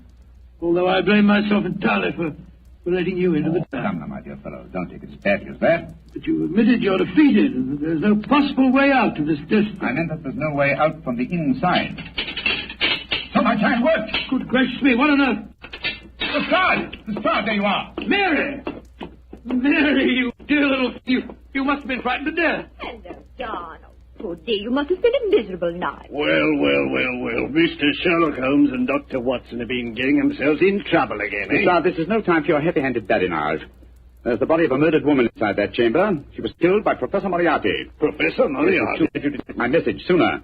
Your message? Oh, bless myself, Holmes. I wish you'd tell me how you got your message to Scotland Yard. Well, ever since these recent attacks on my life, I've had my delightful band of ragamuffins, the Baker Street Irregulars, watching my house fixed watches, 2 at a time. I gave the boys instructions to follow me whenever I went out. And if ever I did not reappear within 3 hours, they were to report to our friend Lestrade at Scotland Yard. Holmes, you're amazing. You think of everything. Just a minute, gentlemen, just a minute.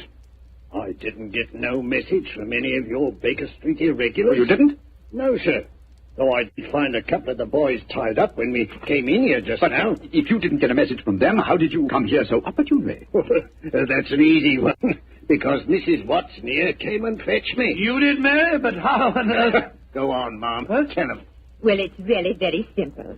When John came back from seeing you yesterday, Mr. Holmes, he was over elaborately casual in his references to the Peridot chamber. So, of course, I knew at once the two of you were going to investigate the matter. I also caught him oiling his revolver after dinner. I didn't know that you slipped out last night, John. But as soon as I woke up this morning, I realized what had happened.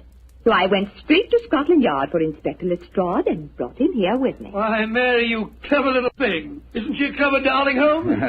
Mrs. Watson, this has been a salutary experience. Will you allow me to congratulate you on your deductive ability? Well, that's very nice of you, Mr. Holmes, but I really don't deserve any compliments, if you don't mind my saying so. It was elementary, my dear Mr. Holmes. Elementary.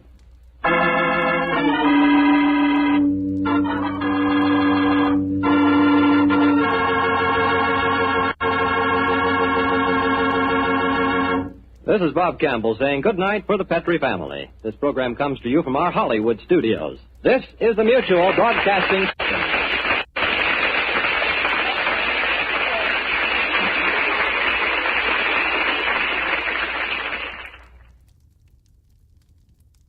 Is the Mutual Broadcasting System.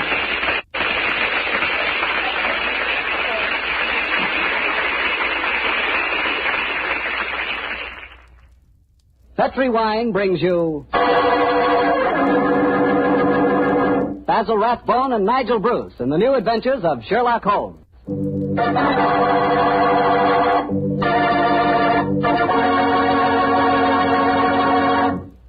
The Petrie family, the family that took time to bring you good wine, invite you to listen to Dr. Watson tell us another of his fascinating stories about his old friend, that master detective, Sherlock Holmes. You know, we're really happy to be back with you once again, and we're looking forward to getting together at this time every week from here on out. And I hope you won't mind if every once in a while I sort of get a word in edgewise about Petrie wines. You know, and I really mean this, Petrie wines are wonderful wines. For instance, right now, I wish I could give you a glass of Petrie California port. You could hold that Petrie port up to the light and look at its clear, deep red color. You could smell that luscious grape aroma. And best of all, you could taste that Petrie port. What a flavor. That Petrie port just sort of rolls around on your tongue, and oh boy, is that ever good. Try a Petrie port after dinner some evening, or try it when some friends drop in. You can serve it proudly because, after all, the name Petrie is the proudest name in the history of American wines.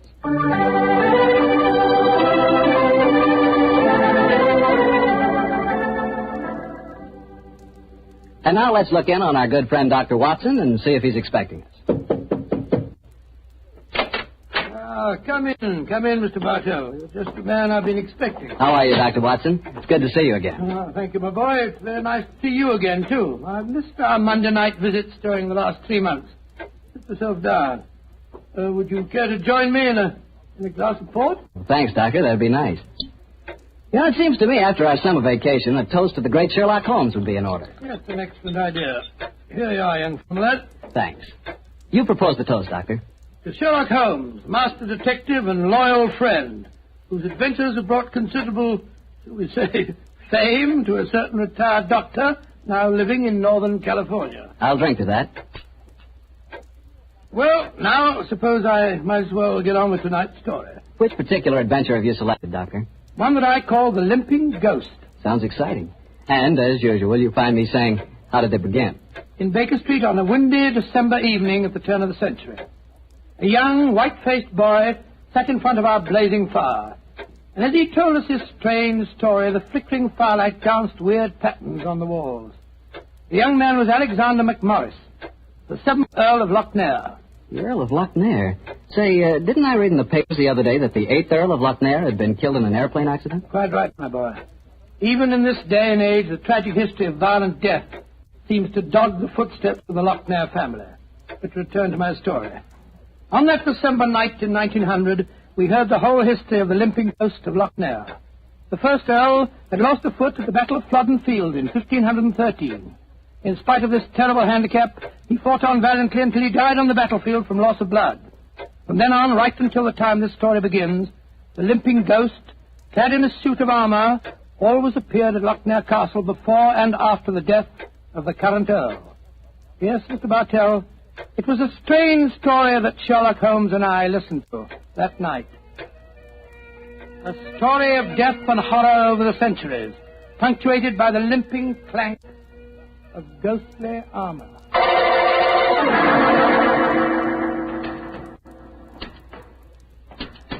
Milady, I have terrible news for you. Your husband, the Earl, was killed in the explosion that destroyed Lord Darnley.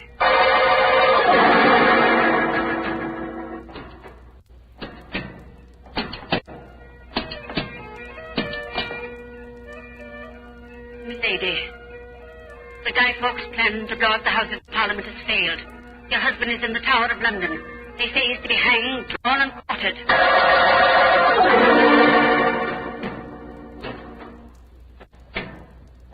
Madam, I regret to inform you that your husband, on my instructions, has been arrested for murder.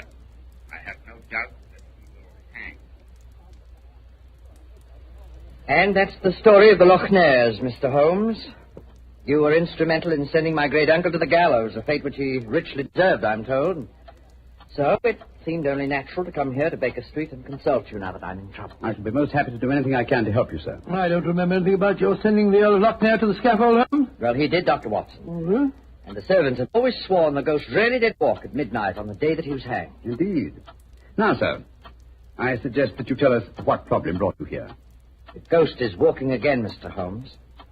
You know what that means. According to the legend, that the present Earl will die. Exactly. And as I'm the present Earl, you can see why I'm rather worried. Am I to understand that you've actually seen this ghost yourself? Yes, Mr. Holmes. The night before last, Betty, well, that is, Miss Nolan and I, were sitting in the dining hall in front of the fire when we heard a strange sound up in the musicians' gallery.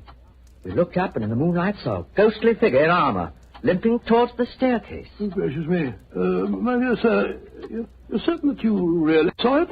Moonlight can play strange tricks, you know. There wasn't any doubt about it, Doctor. We both saw and heard it. What did you do? I started to go towards the stairs, but as I did so, Betty screamed and then tumbled to the floor in a heap. Fainted, I suppose. Yes.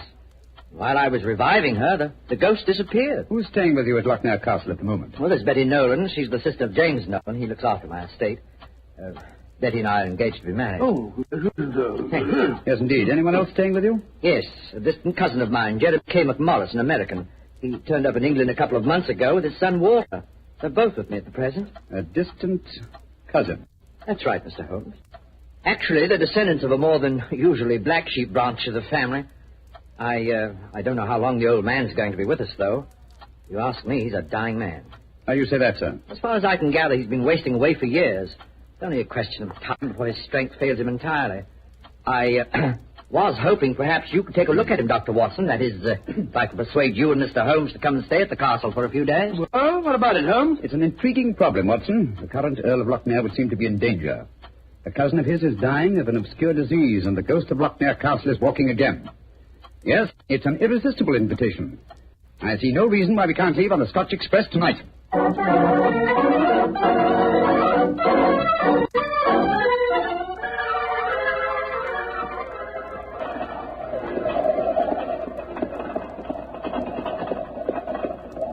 Been quite a heavy fall of snow here in your absence, young man. Quite so. Judging from the color of the sky, there's more to come. Very angry looking. Oh, now, as we round this bend, you'll be able to see the castle. Ah, yes. There you are, gentlemen. Magnificent. Yes, it's a fine place, all right, Doctor, though it cost me a great deal in upkeep. As a matter of fact, I only have one wing open. It's always been something of a problem to get servants to come and live here. See, the local villagers have a great respect for the Lochnair ghost, you know. What servants do you have at the castle at present? The cook housekeeper, Mrs. McClintock, fine old lady who's been with me for 6 years now. And then there's old Tammas. He served my family for as long as I can remember. As a matter of fact, he is now. Hello, Tammas. I'm glad to see you back, my lord, and that's a fact. Oh, thank you, Tammas. Oh, these gentlemen are Mr. Sherlock Holmes, Dr. Watson. Good day to you, gentlemen. How do you do? Good day, Thomas. Good day. Before I get the trap round to the stables, I may as well break the news to you. Yes? What's happened, Tammas? It's your cousin, my lord. Poor old Mr. McMorris. He's dead. What? Died early this morning. God rest his soul. Dead? I'm very sorry that I arrived too late to be of any help. Well, thank you for telling me, Tammas. Well, you may take the trap round now. Aye, sir. I'll bring the baggage. So he's dead. Well, I can't say it's unexpected, but it is a shock, nevertheless. I'm sure that it must be, particularly as you yourself told us you saw the ghost of Lochnair the night before last. In which case, Watson, I think we may reasonably expect another visitation. Perhaps before the night is over. Shall we go in?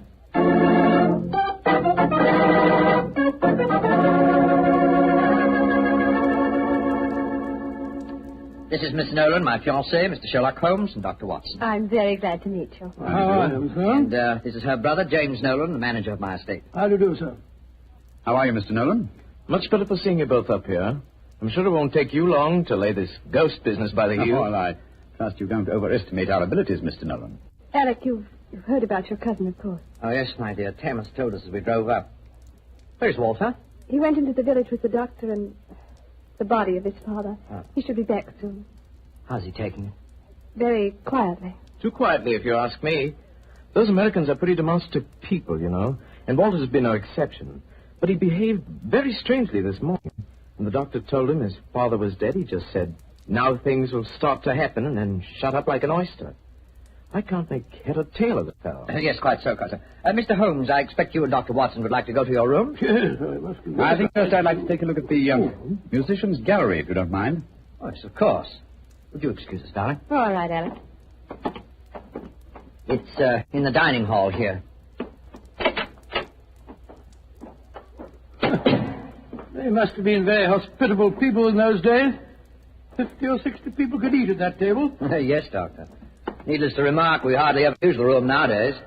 There's the musician's gallery, Mr. Holmes. Oh, yes, I see. How do we get up there? I'll show you.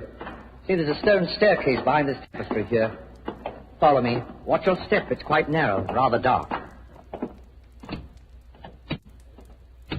Watch your head, Watson, old chap. Oh, don't worry about me, Holmes. I'm perfect. Oh, I say. Must have built these stairs for pygmies. Oh, yes. Here we are, gentlemen. This is the musician's gallery. By Jove. It must have made a pretty picture in the days gone by.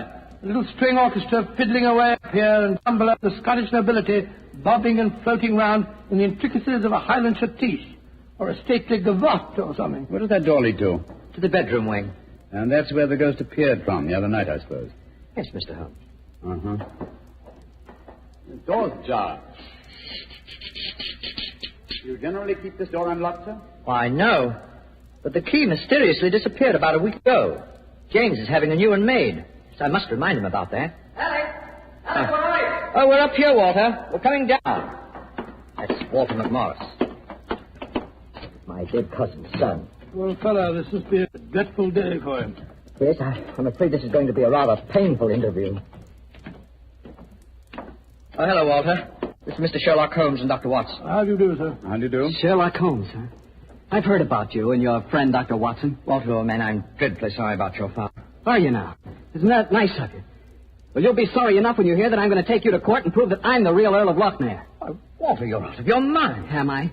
No. Father was out of his because he kept quiet all these years. But I'm going to have my rights.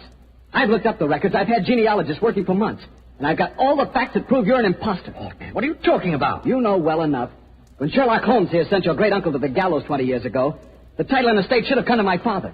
When I leave here tomorrow, I'm going straight to the finest lawyer in London. Man, if you believe this, why have you said nothing about it till now? Because I'm smart. I've found out a thing or two since I've been staying here. And one of the things I found out is that your precious fiancée and her brother wouldn't look twice at you if it weren't for your money and the title. Shut up. You'll find out. She's a smart little filly, and she knows what kind of a track she's running. Why, you My compliments, sir. A very professional uppercut. Yes, and a very well-deserved one. Offensive scoundrel. Sorry about this. Please don't say anything in front of Betty. You're going to upset her. I quite understand. Come along, Watson. Let's go and find our rooms.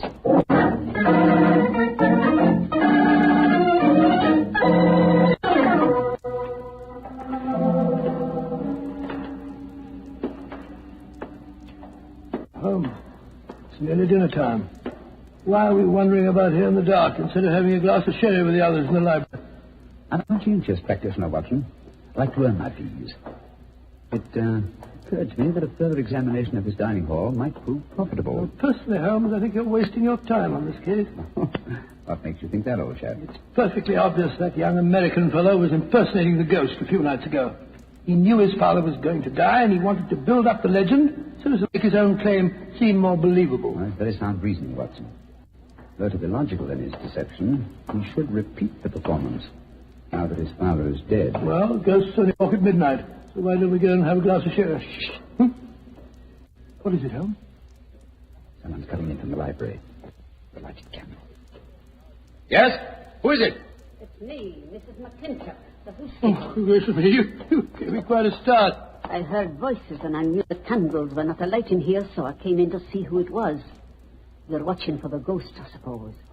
Well, you'll no be disappointed, gentlemen, though you may see more than you bargained for.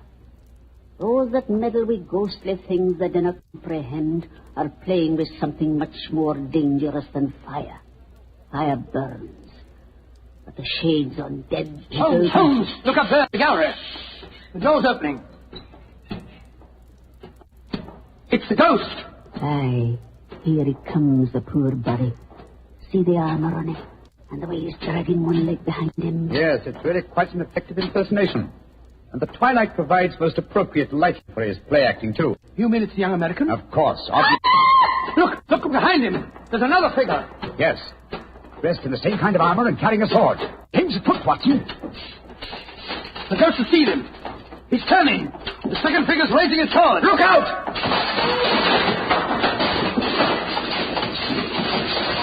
Great heavens! He's knocked him through the railings. That must be a 20-foot fall. Come on, old fellow. Help me open his visor. Yes. It's Walter McMorris, the American. Though from the angle of his head, I would suggest that it might be the late Walter McMorris, eh, Watson? He's dead, all right, Holmes. Neck broken. Meanwhile, the second figure has been able to slip back through that door and escape us. Come on, he was dressed in armor. He can't go very fast. Perhaps we can overtake him.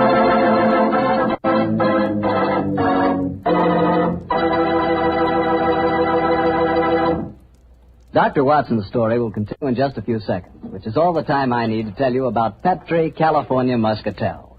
Ever try Petri Muscatel? It's a wine that looks like sheer gold, and it's made from big, plump, juicy muscat grapes. Boy, pop one of those muscat grapes into your mouth, and you know you've got something delicious. You know that. And you get the same flavor in Petri Muscatel.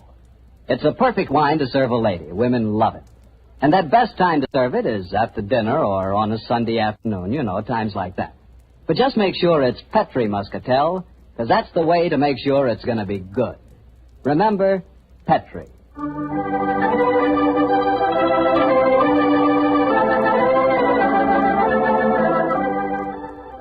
And now back to tonight's new Sherlock Holmes adventure and the story of the limping ghost of Lochnair.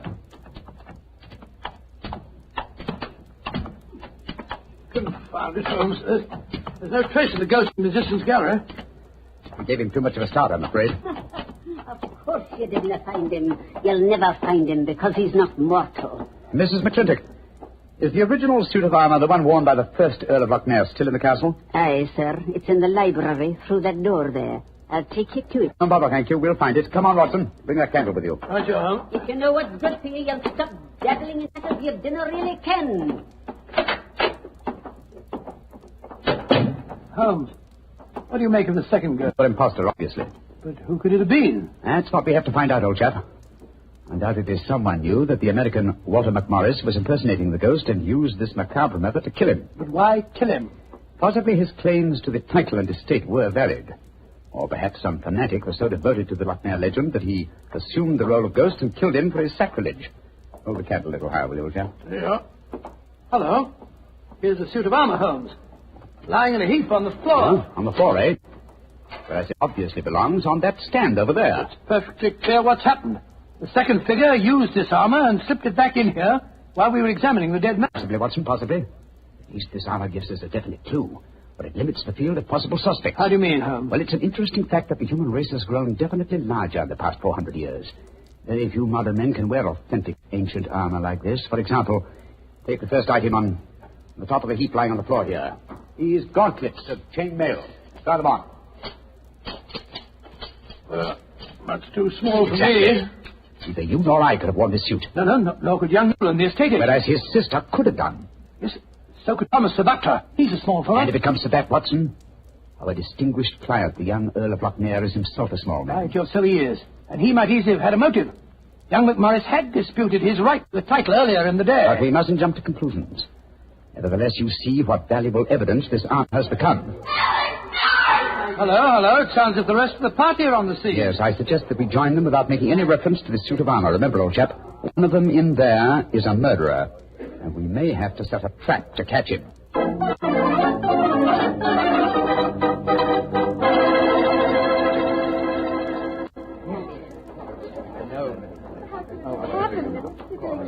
Are you sure he's dead, Dr. Watson? There's no doubt about it. His neck was broken instantly by the fall. It's dreadful. Father and son both dying on the same day. And you said the real ghost came up behind him, Mr. Holmes, and struck him so they crashed through the railing up there. I said another figure dressed in armor killed him, Mr. Nolan. It was a real ghost. I saw him with my own two eyes. He killed that man for trying to bring shame on the name of Lochnair. Couldn't we get into touch with the police? How can I get a message to them tonight? Have you looked outside? We're almost completely snowed in. Snowed in.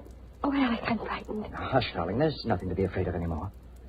No, at least we have the assurance that the ghost will not limp again. Why? Well, the murderer has no further motive for impersonating the ghost. To walk now would be to support the dead American's claims. No. We shall spend a quiet night, and tomorrow I shall communicate with the proper authorities as to my quite definite notions regarding the murderer's identity. But if the ghost should walk again, Mr. Holmes? Well, then, sir, I shall know that at last I have encountered a truly supernatural crime and shall retire from the practice of detection.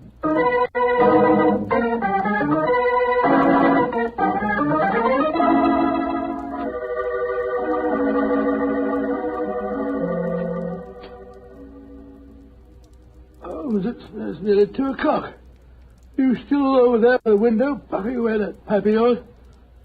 You know, I can't help feeling that young McMorris knows a great deal more than he told us. A great deal more. The shifty look about him I don't like. Never did trust a fellow who couldn't look you squarely in the eye. Don't you feel the same way, Holmes? Holmes? Holmes, where are you? Holmes! What, Watson? Where have you been? I thought you were over there by the window. Been talking to myself. Never mind that, old chap. It was on in the dressing gown. We're on the last lap of this strange eventful tragedy. Oh, thank the Lord for that. Perhaps I can get some sleep. Holmes, where have you been? I went to the musician's gallery and baited the trap. Now it's ready to spring. Don't dawdle, Watson. Come on, come on. I'm not dawdling. What do you mean you baited a trap? You'll see for yourself in a few moments. As a matter of fact, I really baited it when I said downstairs that if the real ghost should walk again, I would retire from the practice of detection. I didn't understand your saying that myself. Well, I was tempting the murderer to show his hand once more. Come on, please. Where are we going? To wait behind the curtain at the foot of the stairs leading to the musician's gallery. And I hope we don't have to wait very long.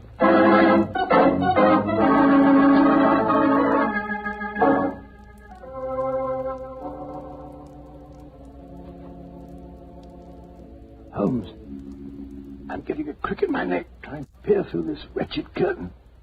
How much longer do we have to wait? Our murderer arrived. You certain he'll come? Not certain, but hopeful. Extremely hopeful. You know who it is, don't you? Yes. But my proof is too thin for a court of law. I must catch him in the act. Here he comes. Splendid. Let's go up and get him. No. They walk into my trap. He's coming towards the head of the stairs. Oh! Great Scott! Exactly. A simple piece of wire stretched across the gallery is remarkably effective, even with ghosts. Come on, Watson. Help me off with this visor. There we are. Good Lord, it's James Nolan. Exactly. What happened? You walked into a simple trap, my friend. I'm afraid the next trap will be more lethal, for it will undoubtedly prove to be the one beneath the gallows.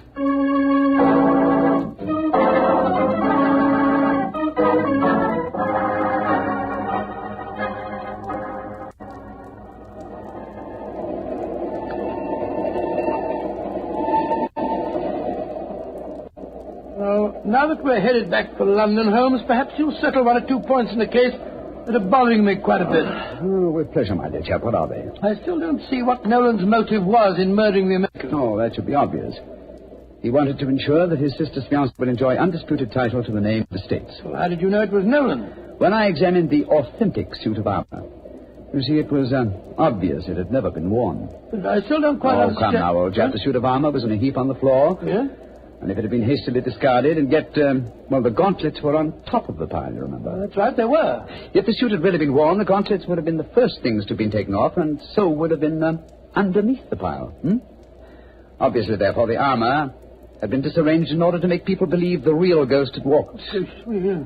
After the American's death, the suspects were 4. Miss Nolan, her brother, Thomas, the butler, and the Earl himself. Well, I ruled out Mrs. McClintock because, you remember, she was standing behind us at the time of the murder. Well, I'm beginning to understand. All the suspects except Nolan were small enough to have worn the armor. That's right. Therefore, only he could have pretended to use it. Pretended? But he did use it. Oh, no, my dear fellow. Undoubtedly, he procured a similar one of modern manufacture. An amazing case, Holmes. An interesting one, at any rate. And once again, old fellow, I'm possibly reminded of an old Scottish litany. Scottish litany? Which one's that? Oh, you remember it. From ghoulies and ghosties and long-legged beasties and things that go bump in the night. Good Lord deliver us.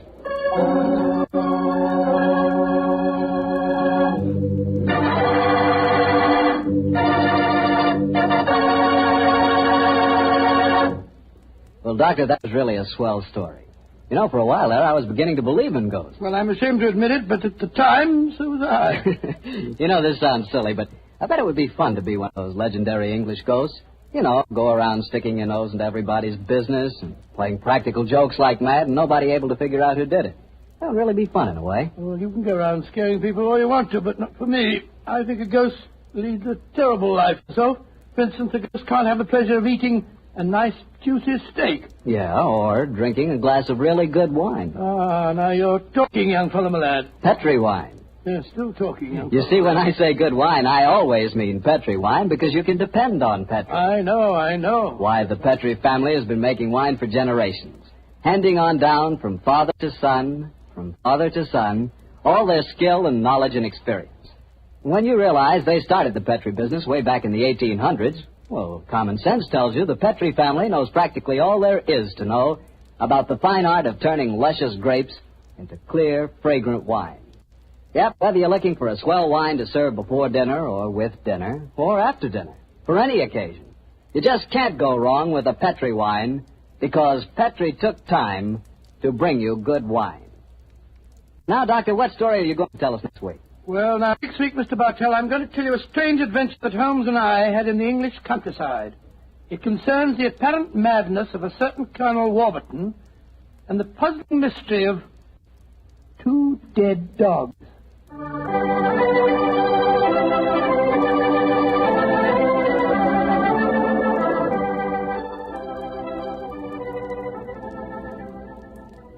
Tonight's Sherlock Holmes adventure is written by Dennis Green and Anthony Boucher and is based on an incident in the Sir Arthur Conan Doyle story, The Crooked Man.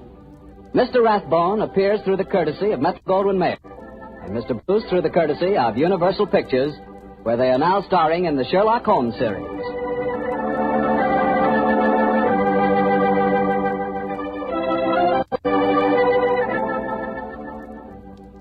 The Petri Wine Company of San Francisco, California, invites you to tune in again next week, same time, same station. Oh, the Petri family took the time to bring you such good wine. So when you eat and when you cook, remember Petri wine. To make good food taste better, remember... Petri wine.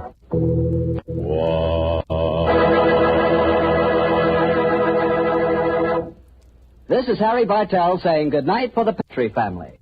Sherlock Holmes comes to you from our Hollywood studios. This is the Mutual Broadcasting System.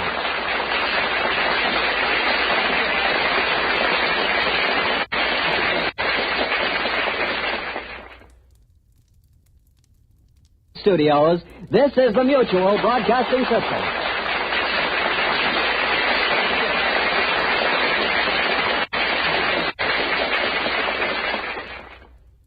Petri Wine brings you Basil Rathbone and Nigel Bruce in the new adventures of Sherlock Holmes.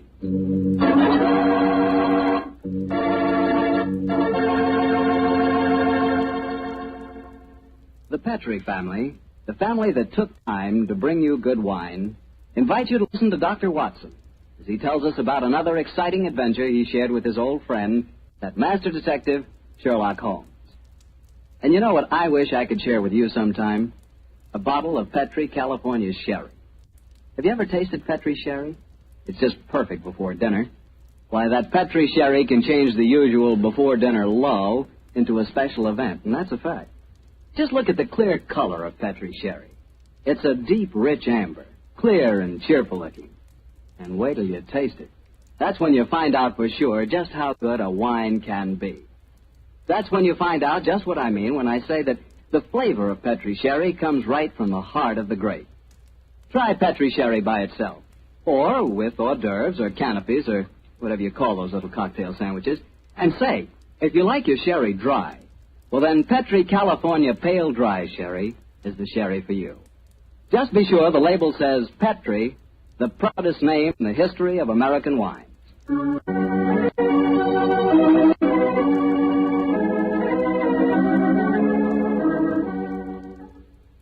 And now let's look in on our old friend, Dr. Watson. Doctor? I'm out here on the patio, Mr. Bartell. Come out and join me. Quiet, Winnie. Quiet down. Down, Monty. I see the welcoming committee's here. Yes, little scoundrels. They begin to think they own this patio. Scoop them off the chair, Mr. Bartell, and settle yourselves down. All right, off you go, boys. Off you go. Go on, off you go. That's it, my boy. As a matter of fact, it's rather appropriate that the puppies should be here tonight. As in the story that I'm going to tell you, a dog played a most prominent part. A dog? What kind of a dog, Doctor? Now, my boy, don't get me anticipating my story.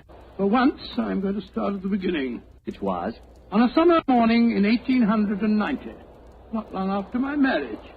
I'd gone back to my private practice, you know, and Sherlock Holmes was living alone in our old Baker Street rooms.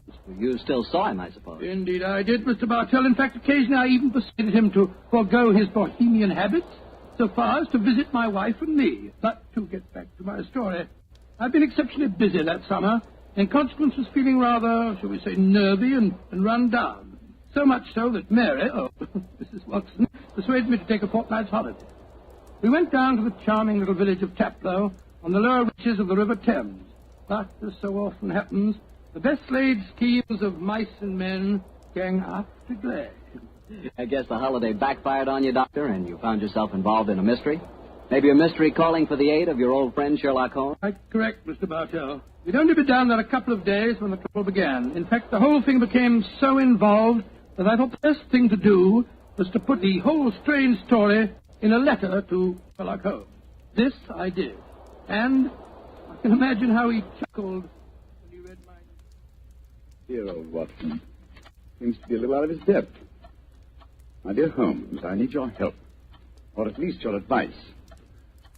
2 days down here, and I've become involved in a most unusual problem. It began this morning when Mary and I were out for an after-breakfast stroll. The sun was shining, the birds were singing, and there seemed every indication of it being a happy and... You know, Mary, I've always thought up to now that balmy was rather a silly word. I still do, John, dear. Nevertheless, it's the only possible word that describes a day like this adequately. Very well, dear, it's balmy. Personally, I'm so happy to see you relaxing that I don't care what the weather's like. You've been working much too hard. Yes, it's been a busy year. Yes, and last year Sherlock Holmes monopolized most of your time. At least I've got you to myself for once. You dear little thing, you've always been rather jealous of my association with Holmes, haven't you? Not jealous, dear, but I must confess his influence on you wasn't entirely for the good. He had a habit of keeping you out all night. Well, you should be used to that, dear. After all, it happens often enough in my practice. True, John, but on those occasions I know where you are and don't worry about you. And again, you've copied so many of Mr. Holmes' eccentricities.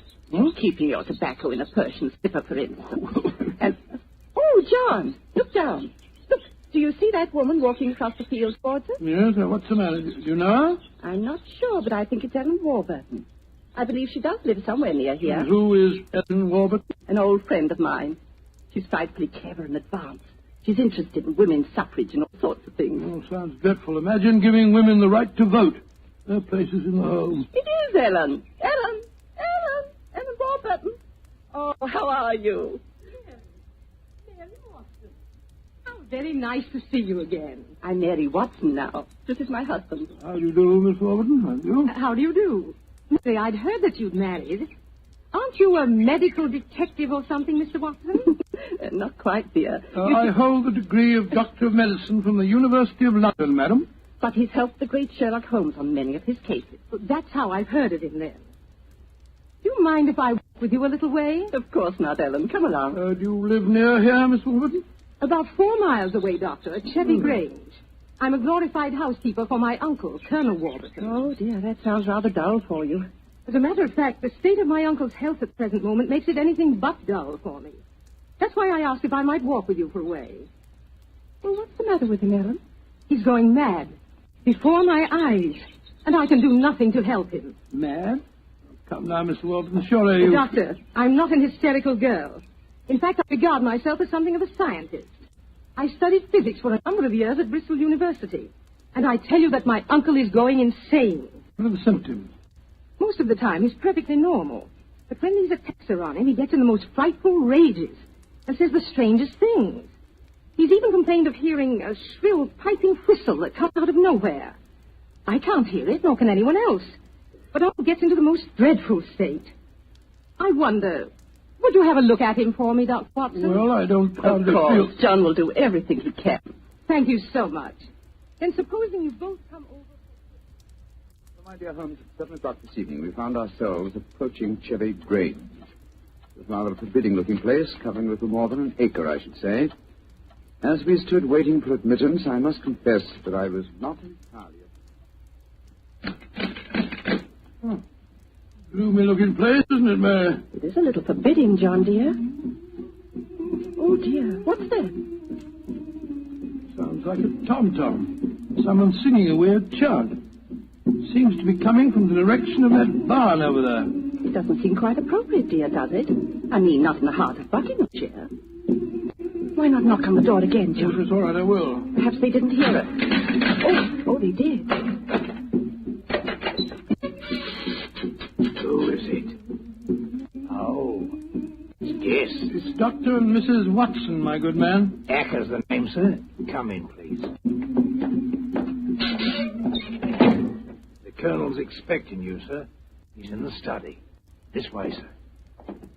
By the way, Hacker, as we were waiting outside the front door, we heard a strange chant, and it sounded as if someone was beating a tom-tom. Oh, that was Miss Narda. You'll be hearing more of her. Beginning. Let's see what happened next.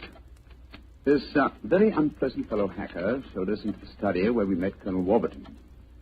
First, it was hard to believe that he was a sick man. He looked well enough, and his conversation was sprightly. Spent most of his army life in Africa as military governor in the Zulu district. And the African spears and other trophies that lined his study walls bore mute evidence to his past life. He encouraged me to tell him some of my own army experiences. Oh, dear, poor fellow. It was really rather sad. There I was, Colonel Warburton, on the howdah of this wretched elephant.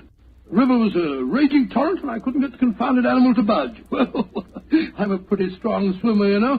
Won several cups of swimming, as a matter of fact. Of course, I was a much younger man then. John, dear. Yes, ma'am? You interrupted Colonel Warburton's story. Oh, sorry. I thought this little incident would be interesting. Do go on, Colonel. Yes, Your story was so interesting. Right. You were telling us that you were intercepted by an African drum code message. Oh, yes. Well, I don't want to sound conceited, but I doubt if there was another Englishman in the world who could have told you what those particular drum beats meant. Oh, I don't doubt that, Colonel Warburton. Well, I'd spent a good number of years studying the native customs. I spotted the code right away. It meant that an uprising was planned to start throughout the whole province at noon the next day. Of course, there it is again. The devilish whistle. Can you hear it, Dr. Watson? Mrs. Watson? I can hear nothing, sir. Nor can I. Of course not. No one can hear it but me. No, Colonel Warburton, don't get so excited, It's sir. black magic, that's what it is. Oh, really, it's black you magic. must realize that the powers of jungle witchcraft are completely unknown in this country, Dr. Watson. But I know of them, and I can think of many people who might wish to employ them against me. Come in. Oh, it's you, Nada. Great Scott, she's very beautiful. Nada, I want you to meet some friends of Ellen's, Dr. and Mrs. Watson. I am very pleased to meet both of you. How do you do? How do you do, Miss Nada? Nada's father was a Chagajula, one of the greatest Zulu chieftains I ever had the privilege of knowing. He did me the rare honor to swear blood brotherhood. But when the missionary sent Nada to England to complete her education, I insisted that she spend her first few months here under my wing. Listen. What is it, Colonel? That whistle again. For heaven's sake, say that you heard it this time. Please say that you did. I didn't hear a thing, sir. Well, I did, and I know where that sound came from. Now, put down that spear at once, will you, Colonel Warburton? The devils are trying to kill me. I'll kill them first. No, don't throw it, sir, don't throw it. Someone's opening the door. Uncle! Oh, it's Ellen. Great Scott, the spear missed her by an inch. Uncle, what is it? Whistle. I heard it again, Ellen. And I'm going to find where it came from. Poor Uncle. Of course, you heard no sound. Nothing, Ellen. What can we do to help him, Dr. Watson? Well, it's hard to say, Miss Warburton. I'm not sure that medical help's what she needs. He seems perfectly sane and lucid except for these strange outbursts. But we must do something. I propose to, madam. As soon as I get back to the inn, I think I'll write to my old friend Sherlock Holmes and ask his advice. There's the problem. I can't feel that the man should be committed to an asylum, and yet, obviously, when these attacks are on him, he's as mad as a hatter.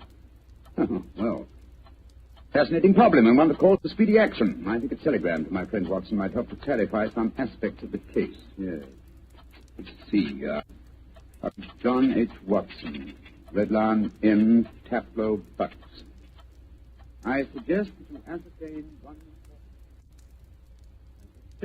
one important fact. Does the Warburton household have a dog? Telegraph reply, Holmes. Oh, upon my soul, that's a cryptic answer to my letter. Yes, dear, it is. I'm afraid Ellen will be disappointed. He's coming over to join us for lunch to see if you have any news. What on earth can dogs have to do with the case? I can't possibly... Here's Helen now. Good morning, Ellen. Hello, Mary. Good morning, Doctor. Good morning, good morning. I suppose it's too early to have received any reply from Mr. Holmes. Well, as a matter of fact, I just got this telegram from him. You can read it if you like.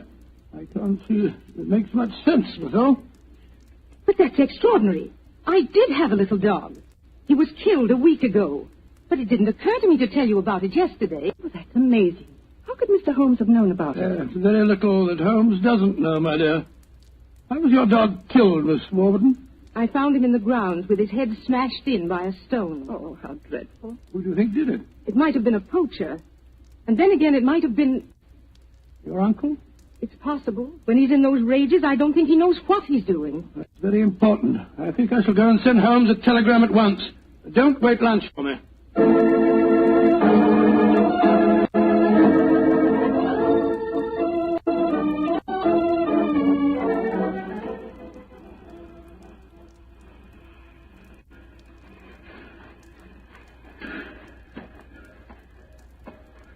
Why did we have to walk over to the station, John, dear? To see if there was an answer at the station telegraph office to the wire that I sent Holmes. Oh, it's only 4:30, dear. It's hardly possible for him to have answered as quickly as that.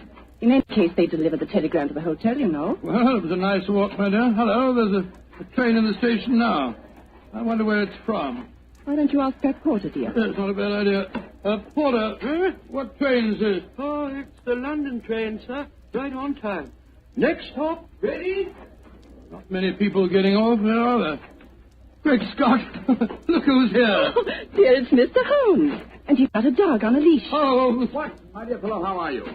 Mrs. Watson, how nice to see you again. Thank you, Mr. I'm Holmes. delighted you're here, old fellow. We walked over to the station to see if you'd answered my telegram. Here you are in person. It occurred to me that I could be down here at the same time that it would take a telegram to reach you. And I decided that a day or two in the country would make a pleasant change, apart from the fact that Colonel Warburton's problem interests me enormously. Why on earth did you bring a dog? I thought that this was a case in which a dog would be of invaluable assistance. Oh, be careful, John. Yes, look out, old chap. I think it would be safer not to pat him. I picked him up on the Mile End Road for a couple of florins, and I fear he's a dog that should have remained in London. A singularly unattractive nature seems to have been entirely ruined by an hour's train ride. Unpleasant brute, isn't he? By the way, Holmes, what do you make of the case from my letters? Well, I should prefer to reserve my judgment until I've met the Colonel. However, I will vouchsafe one opinion. Oh, what's that? To paraphrase a proverb, don't disbelieve all you don't hear.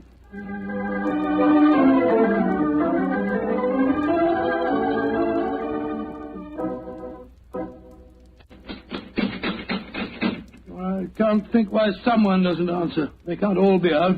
Well, while we're waiting, I think I'll tie the dog up to his feet here. I don't want my arrival to cause too much commotion. Quiet! Quiet! Do you think perhaps we could try the door, John? Yes, certainly. It's a good idea. Hello. It's unlocked. Let's go in, old fellow. Let's go in. Colonel Warburton? Colonel Warburton? Ellen? What was the name of that butler fella? Hacker. Yes, of course, that's it, Hacker. Hacker! Hacker! You appear to be in an empty house. The dog! Oh, fool that I am, I shouldn't have left him here. Come on!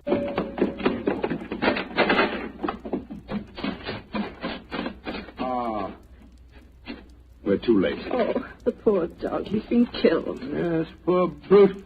Stabbed to death by one of the Colonel's spears. That proves it, Holmes.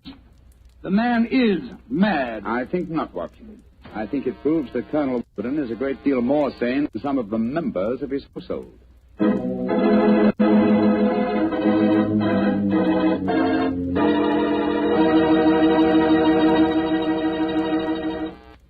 You'll hear the rest of Dr. Watson's story in just a few seconds.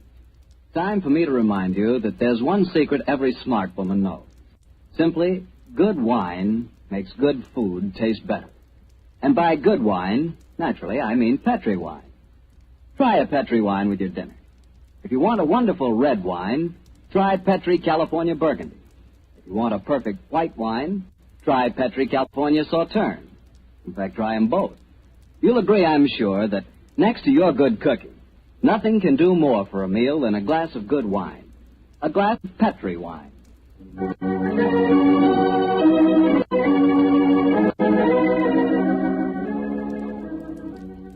And now back to tonight's new Sherlock Holmes adventure, the story of Colonel Warburton's madness. Holmes, why are we heading for this barn? Seems to me we should be back in the house. Why, old chap? Found the house empty. Besides, I thought I heard. What is it? Listen. It's the same sound that Mary and I heard yesterday. Oh, once more, it's coming from the barn. Come on, Watson. But quietly.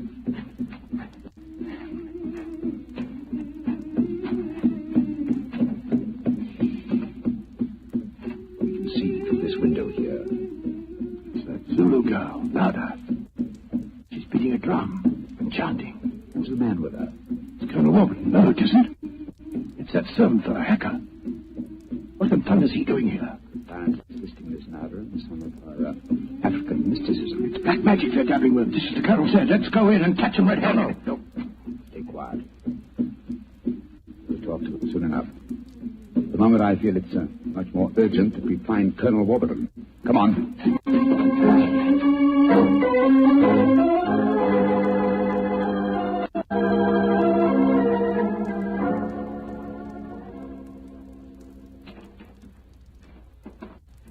There's the Colonel, pacing up and down in front of the house with Mary and his niece, Miss Warburton. We shouldn't have left the women alone with him, you know. The man's dangerous. I don't think the women have been in any danger, Watson. Tom, dear, where have you been? Oh, well, Holmes and I decided we'd take a little walk. It proved very interesting. Miss Warburton, this is Mr. Sherlock Holmes. How do you do, Mr. Holmes? I'm so glad you're here. How do you do, Miss Warburton? And this is Colonel Warburton, Mr. Sherlock Holmes, eh? I suppose you think I killed your wretched dog. Well, I might have done it. When I hear that whistle, something seems to snap in my brain. I might have killed it. Why doesn't your doctor friend certify me as insane? Send me where I belong before I do any worse, damn it. Poor man. Isn't there anything you can do for him, Mr. Holmes? I most certainly will try to, Miss Warburton. What no, fellow, I wonder if you'll follow the Colonel and give him a sedative. I'm afraid he has quite an ordeal before him. Of course I will, Holmes.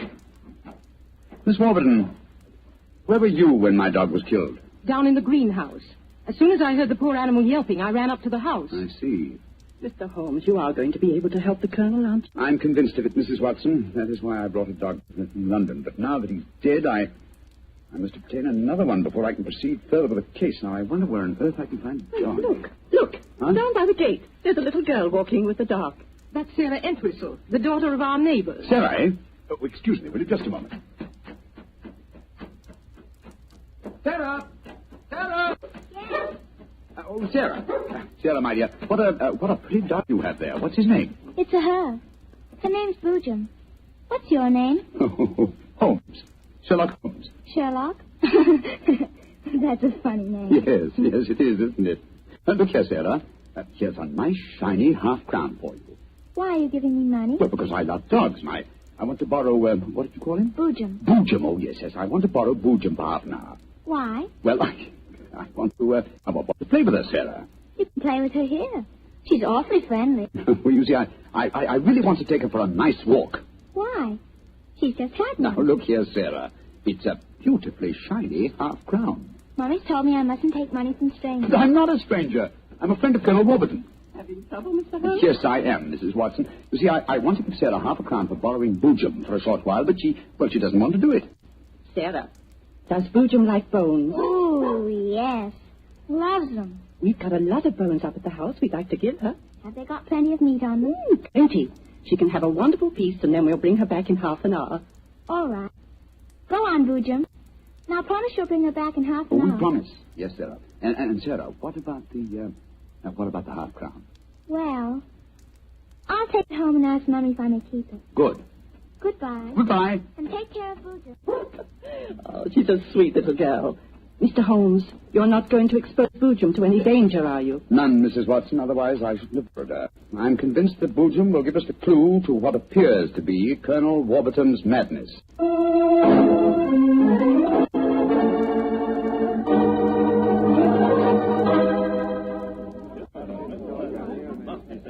Now, let me see. We're all here. Miss Warburton, the Colonel, Miss Nada, Hire, and the dog Boojum. Yes. Now, ladies and gentlemen, I propose to conduct an experiment. Before I conduct it, I should like to point out the chronology of the events in this case. First, Miss Nodder arrived here. Mr. Holmes, you're not suggesting Please let me finish, Miss Nodder. First, Miss Nodder arrived here. Second, the Colonel first heard the mysterious whistle. Third, your dog was killed, Miss Warburton. Fourth, the whistling set in dead earnest. The Colonel Warburton and Miss Warburton. Doesn't that pattern suggest anything to you? No, I can't say that it does, Mr. Holmes. I don't see what you're driving at. Nor do I, Holmes. We should be more explicit. Very well, then I will. I shall now conduct my experiment. I want you all to watch Colonel Warburton and the dog Boojum. Excuse me while I turn my back. Now. There it is again. That whistle. The dog heard it, too. Great Scott, Holmes. What does it mean? It means that this wooden whistle in my hand is the answer to the mystery. The sound made by this cunningly designed instrument is above the normal range of pitch. You see, the Colonel has hypersensitive ears. So the dog heard it. Perhaps I should have said the normal human range of pitch. Then do you suppose someone has deliberately been trying to drive the Colonel mad? Of course, Mary. That's why the dogs were murdered. Whoever it was knew that a dog would give the game away. It's not hard to guess who that someone is. Nada, this started when you came here. Is this your gratitude for the Colonel's kindness to you? Endangering his sanity with your evil black magic? That is not true. One moment, please, Miss Warburton. Miss Nada. Yes, Mr. Holmes. Dr. Watson and I watched you in the barn some 3/4 of an hour ago with Hacker. Were you engaged in practicing any form of black magic? No. I was praying to my old gods to save the Colonel's sanity. What were you doing there, Hacker? Don't tell me you were praying to old gods, too. Well, I used to be a chapel-going man, sir, but I don't know. No harm in trying something new, I always say. In any case, why should Miss Nada wish to persecute the Colonel? It might be for some tribal revenge. Oh, but that's ridiculous, Ellen. Her father and I were sworn blood brothers. Exactly, sir. Now, it should be obvious who had a motive for making the Colonel appear mad. His niece and heiress. What do you mean? She had studied physics, you will remember, and so could know about supersonic research. Possibly she was afraid the Colonel might leave his estate to Miss Nada, and so wished him to appear insane and thereby invalidate a new will. In any case, I found this whistle in a drawer in your room, Miss Warburton. Ellen, how could you? I did it for your sake, to save you from Nada. She's just an adventuress, only you won't see it. Colonel Warburton, what action do you wish me to take regarding your niece, Miss Warburton? My niece? I have no niece, Mr. Holmes. Come, Nada, my dear.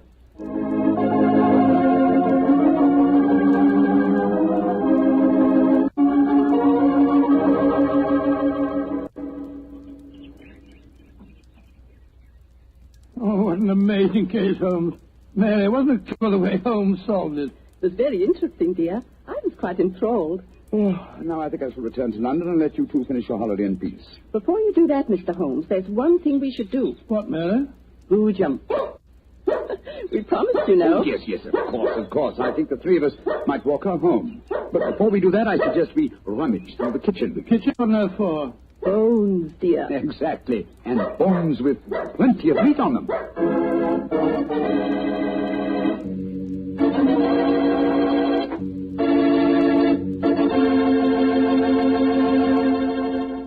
Say, Doctor, that was a swell story. And look, you mean there really is a whistle that only dogs can hear? I thought you'd ask me that question, so I've got one of those whistles to show you. There. Well, there's nothing unusual about it. Blow it, Doctor. Well, listen, Mr. Bartell, if I want you to come quickly, I don't just have to whistle. All I have to say is, would anybody like a glass of Petri wine? And hey, presto, there you are. Well, can you blame me? I know a good wine when I hear it. And Petri wine sure is good wine. It ought to be. The Petri family's been making wine for generations. As you know, ever since they started the Petri business way back in the 1800s, that business has always been family-owned and operated. So just think of all the experience the Petri family's gained. They've been able to hand on down from father to son, all they've ever learned about the art of turning luscious California grapes into fragrant, delicious wine. So whenever you're choosing a wine to serve before dinner, with dinner, or at any time, you can't go wrong with a Petri wine. Because Petri took time to bring you good wine.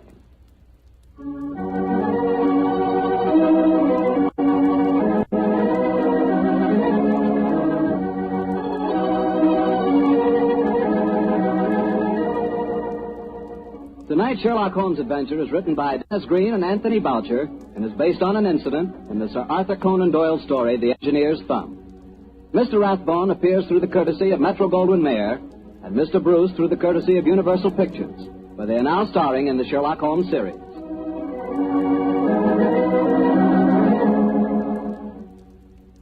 The Petri Wine Company of San Francisco, California, invites you to tune in again next week, same time, same station. Oh, the Petri family took the time to bring you such good wine. So when you eat and when you cook, remember Petri wine. To make good food taste better, remember...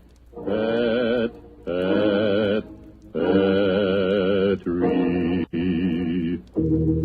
wine.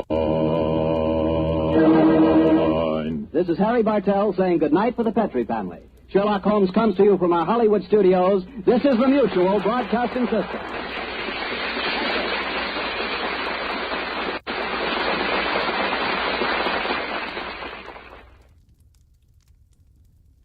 Sherlock Holmes comes to you from our Hollywood studios. This is the Mutual Broadcasting System.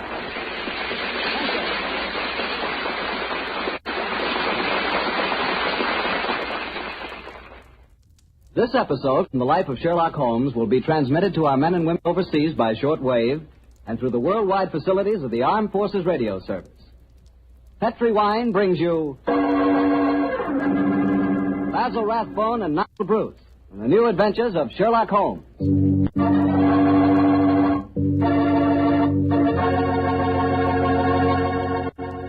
The Petri family, the family that took time to bring you good wine, invite you to listen to Dr. Watson tell us another exciting story about his old friend, that master detective, Sherlock Holmes. And we'd also like to tell you something you really ought to know. The fact that the one sure way to make good food taste better is to try that good food together with a glass of good Petri wine. Did you ever try Petri wine with dinner? No kidding, that's one bandwagon you sure want to hop on. Take, for instance, a deep red, hearty Petri California Burgundy. Wait till you taste that Petri Burgundy with, let's say, a delicious old-fashioned beef stew. Or maybe try a glass with spaghetti. I'm telling you, when you add the luscious flavor of that Petri Burgundy to the flavor of your favorite foods, you're really living. You're finding out for the first time what good eating really means, on the level. So better keep a bottle of that Petri Burgundy right on the dining room table. And never forget, the best friend a good meal ever had is a glass of Petri wine.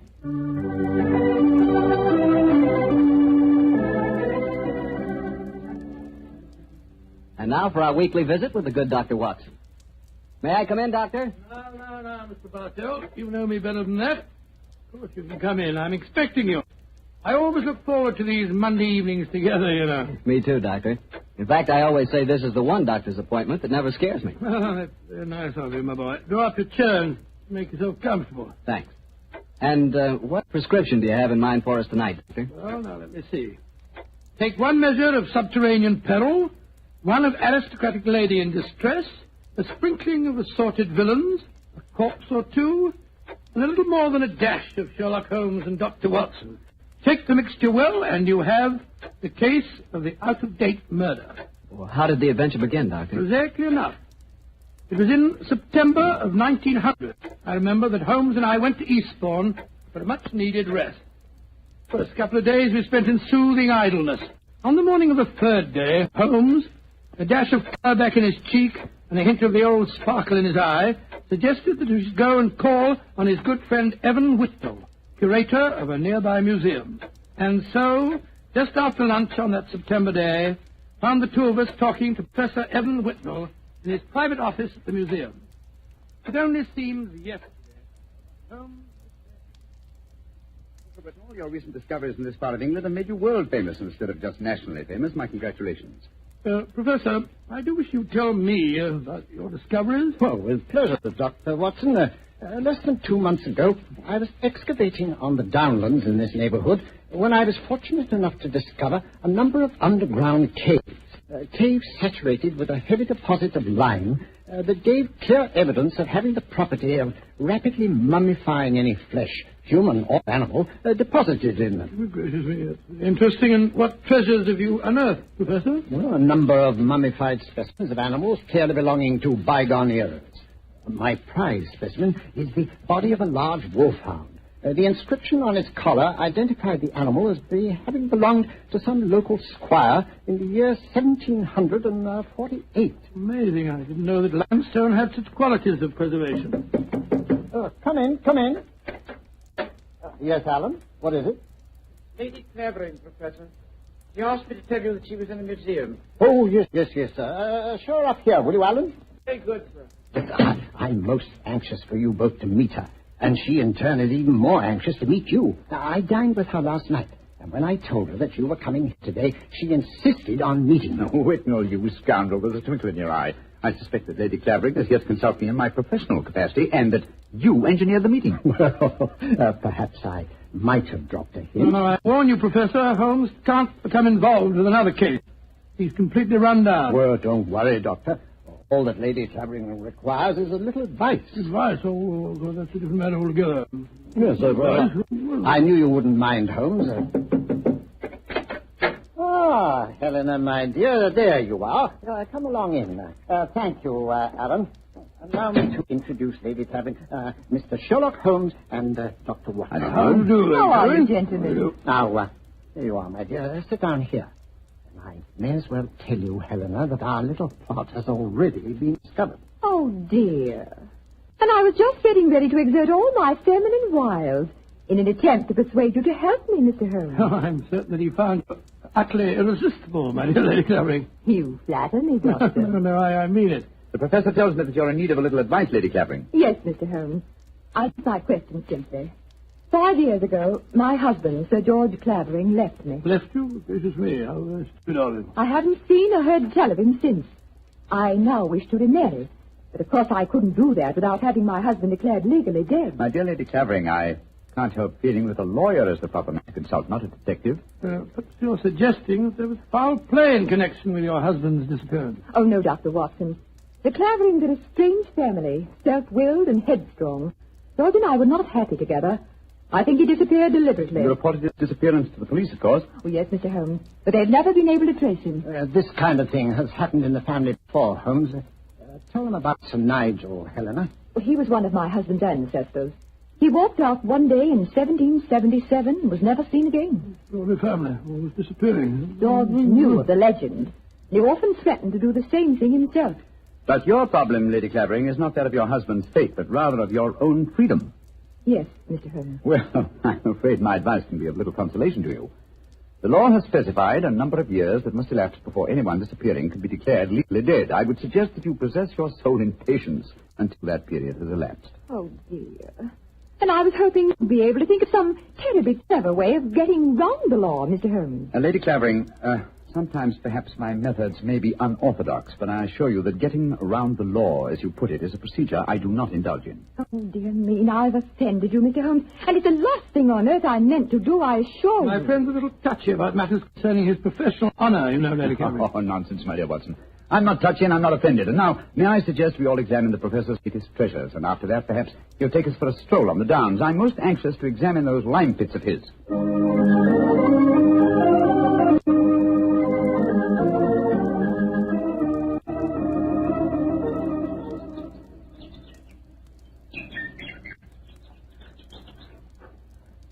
The lime pits are about a mile from here. It's a nice walk across the cliff tops. I'm sorry Lady Clavering didn't want to come with us. She's a charming woman, even though she did rub you up the wrong way. A beautiful woman, Watson, but I must confess her charm eludes me. Her lack of concern about her husband's fate seemed completely unnatural. Yeah, not if you'd known her husband, Sir George Clavering. He was a tyrant and a bully, both in his home life and in the village. Hello? Who's this coming towards us? It's Timmy. Daft Timmy, they call him in these parts. He isn't quite right in the head, poor fellow, but he's perfectly harmless. Has two passions in life, birds and bonfires. Hello, Timmy. I've got something beautiful to show you. Oh, it's so beautiful. Well, what is it, Timmy? Look, it's in my cap. See? Oh, isn't it lovely? Robin's egg. I found it when I was bird nesting. Did you ever see such a blue egg? It's a beauty, Timmy. Where did you find it, my boy? Down by the lime pits. Oh, I'm going to build a lovely fire on the downs tonight.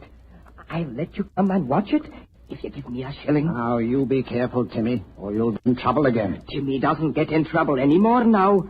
Not since he had Sir George carried away. Sir George Clavering used to whip Timmy when he found him on the land. Timmy, tell me, how did you have Sir George, as you put it, carried away? I told my birds about him. I told them how he used to beat poor Timmy. And they said they'd carry him off and drop him over the cliffs. and that's what they did. Because he never came back again. Oh, Lord, here comes Harry, Sir George's brother. Now there'll be trouble. Timmy, you'd better run. Oh, no. No, Timmy can't run.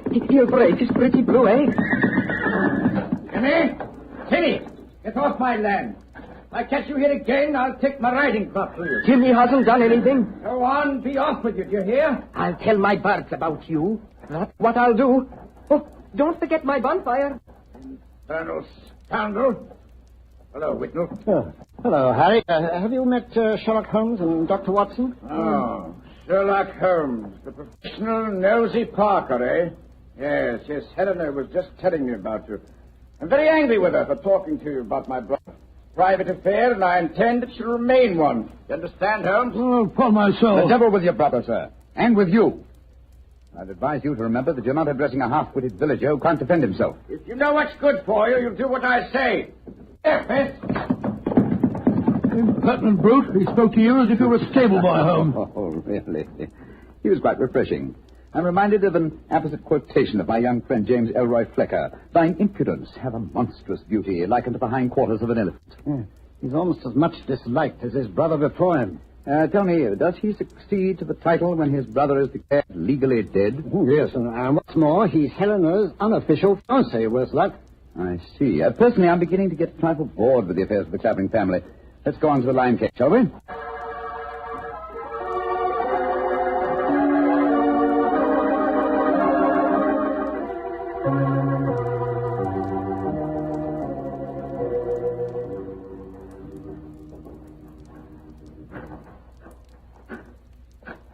These caves are amazing. We must be 50 feet below the level of the ground, aren't we, Whitnell? Well, more than that, I should say. Rock formation is most unusual, a series of caves connected by a veritable honeycomb of tunneling. Yes. I think I'll light the lantern now. It's pretty dark in here, and I haven't explored this particular cave before. Yes, I've had a wall cave in on me a couple of times, so you'd better watch where you're walking. There. Now we can see better. Let's go deeper, shall we? But do watch your step. It's eerie down here, isn't it? Hello. Oh, what's this in the crevice here? Looks like a mummified bird of some kind. It is a beautiful specimen. Judging by its markings, a black streak here and bars of white in the top, I'd say it was a peregrine. That's exactly what it is, a falcon. Dating back a couple of 100 years, I should say. And in a perfect state of preservation. Oh, this is a treasure, but... come on, let's explore deeper. There's another cave over here. If we'll hold the lantern up a little, I say.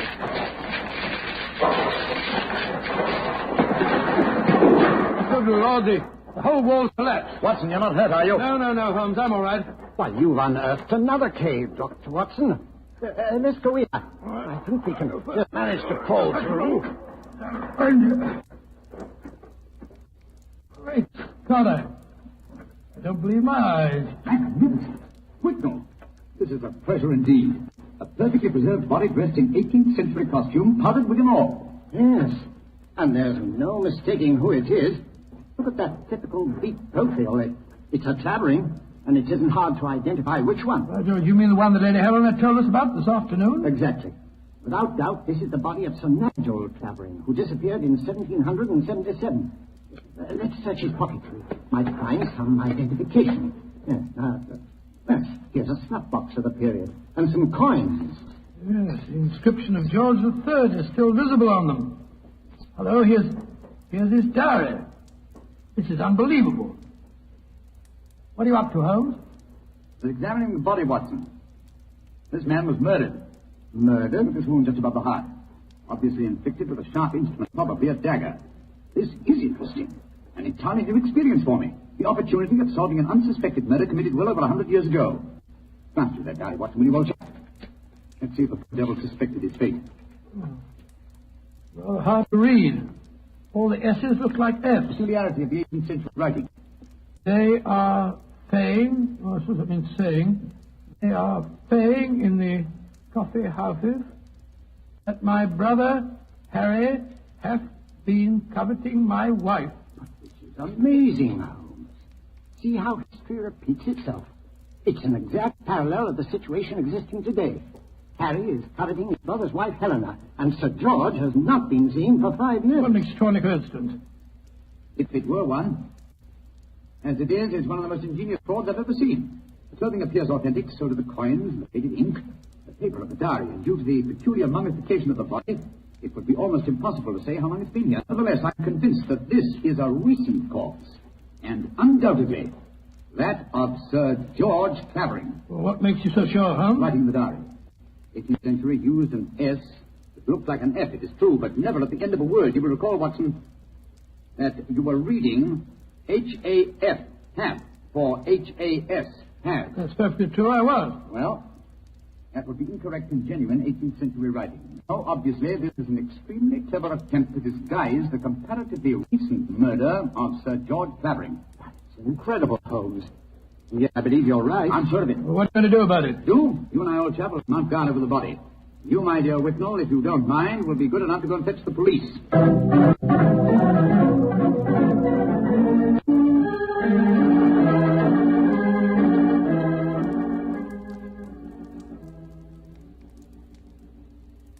Holmes. Yes, old chap? What do you suppose is keeping the police? Whitnall must have gone over an hour, and the lantern with him. Here we are, crouching in the dark in a smelly cave, 50 feet under the cliffs, with a mummified corpse. Very true, Watson, but I don't... Uh-huh. Here comes the lantern. It must be Whitnall and the police. Whitnall! That you, Whitnall?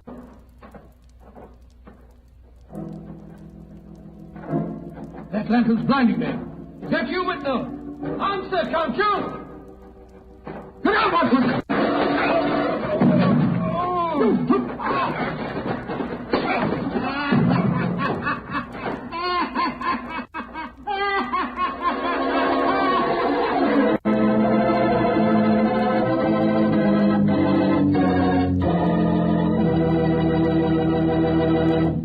Dr. Watson's story will continue in just a second.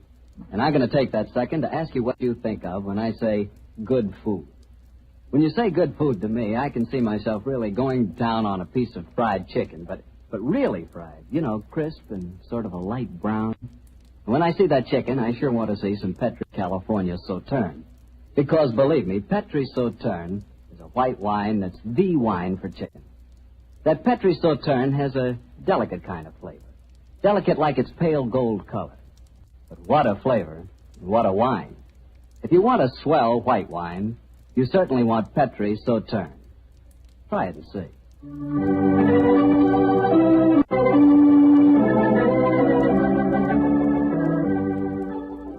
And now, back to Dr. Watson and tonight's story, The Case of the Out-of-Date Murder. Well, Doctor, you certainly had me on the edge of my chair during the first part of the story. Oh, I'm glad of that, my boy. Say, what happened when Sherlock Holmes yelled out at you in the cave? I was struck from behind with a spade and knocked out. A second later, the same thing happened to Holmes. You see, we were blinded by the lantern and couldn't protect ourselves. When we came to, we found we were at the bottom of a pit. The walls were narrow and vertical, and I saw no earthly way of our getting out of the trap. But as usual, Holmes had something up his sleeve.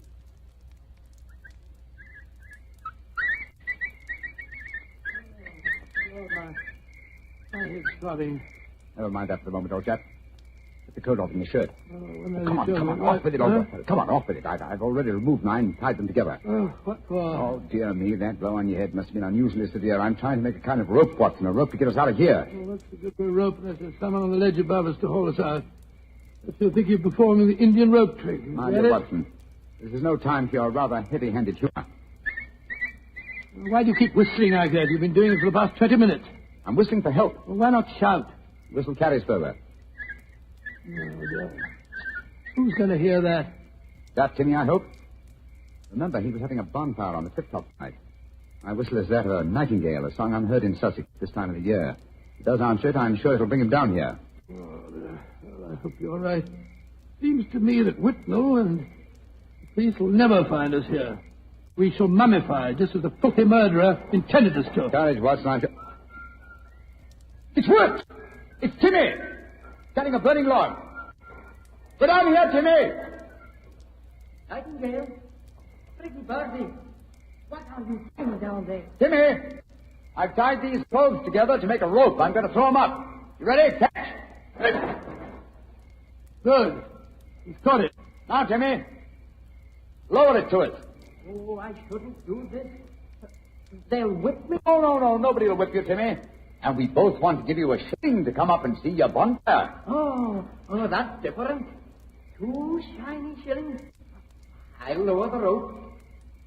Here it comes. That's it. Oh, no, now then. You first.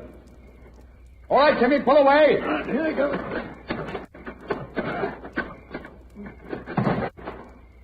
Splendid. I'm up, Holmes. Now lower it for you. All right. I've got it. Look out now. Here I come.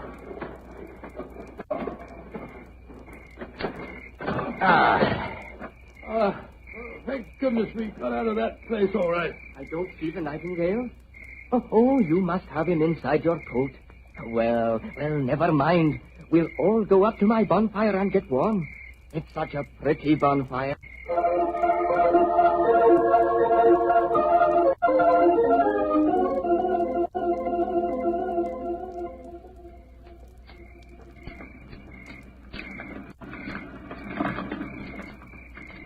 Did you ever see a finer bonfire? Never, Timmy. It's lovely. It's the most comforting sight I've seen for the last couple of hours. Oh, just one thing's bad, though. Somebody tried to burn a book in my lovely fire. It must have been when I was off getting more wood. I found it when I came back, and I pulled it out of the fire and stamped on it. See, here it is. Let's have a look. Hello, it's the diary that we found on the body in the lime pit. Precisely, Watson. Now I begin to see daylight.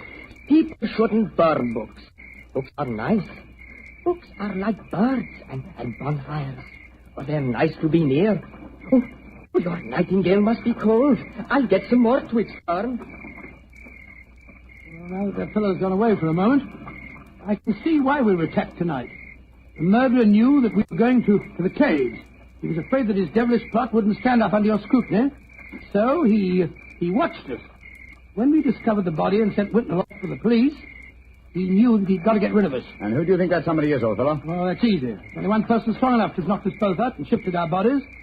The dead Sir George's brother, Harry Clavering. I think not, old fellow. Didn't you observe as we entered the caves that pickaxes and wheelbarrows were much in evidence? Yes, that's right. They were, of course. Strength was not required under the circumstances. We were extremely vulnerable in the darkness. Any man with a modicum of cunning could have disposed of us, or any woman, for that. Good Lord, you're not suggesting that... Watson! Oh, Whitnell! Why, thank heaven you're safer. I've had the police with me for the last hour, but we couldn't find you. You went where I left you. True. Whitnell, I want you and the police to take me to Lady Clavering's house at once. After that, I wish to lodge information and make a charge of assault and possibly a charge of murder.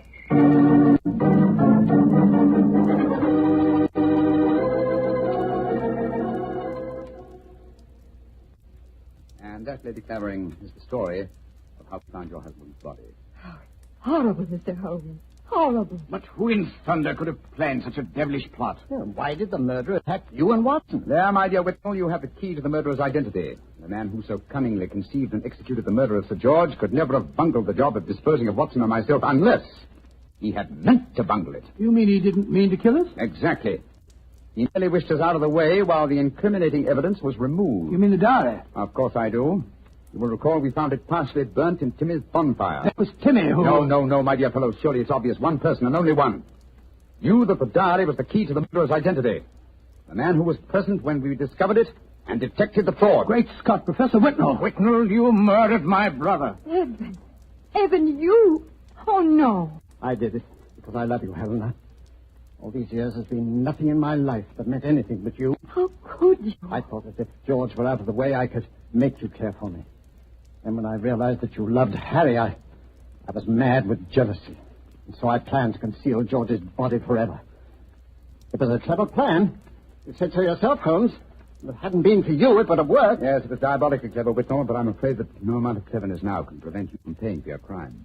Sir George, I suggest that you instruct the police to come in. Our work is done.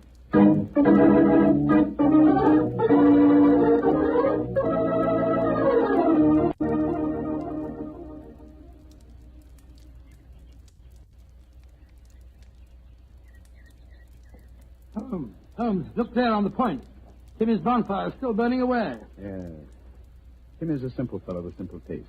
Why are you so gloomy? You solved the case brilliantly. My dear fellow, my faith in human nature has been sadly shaken. Oh, sadly. Evan Whitmore was a good friend, an old one. Hard to be instrumental in sending him to the gallows. Well, he richly deserved it. Yes, I know he did. That's quite true, but it's depressing just the same. Come on. Let's continue our walk home across the downs. That's Harry offering you a fee. Did you take it? No, I didn't, but I did accept his offer of an acre of land on the downs over there near the Abbey ruins. You can see them silhouetted against the sky. An acre of land? What on earth would you do with that? Well, when I retire, and I shall retire soon, I've often thought of bee farming. This would be a heavenly spot for such a venture. Well, I can't imagine you as a beekeeper. Oh, why not? After a life spent unraveling the tangled affairs of human beings, it would be soothing in the twilight of one's days to study the exact and predictable behavior of bees. Singing masons, building roofs of gold. Ah, well. One day, perhaps. Perhaps. One day.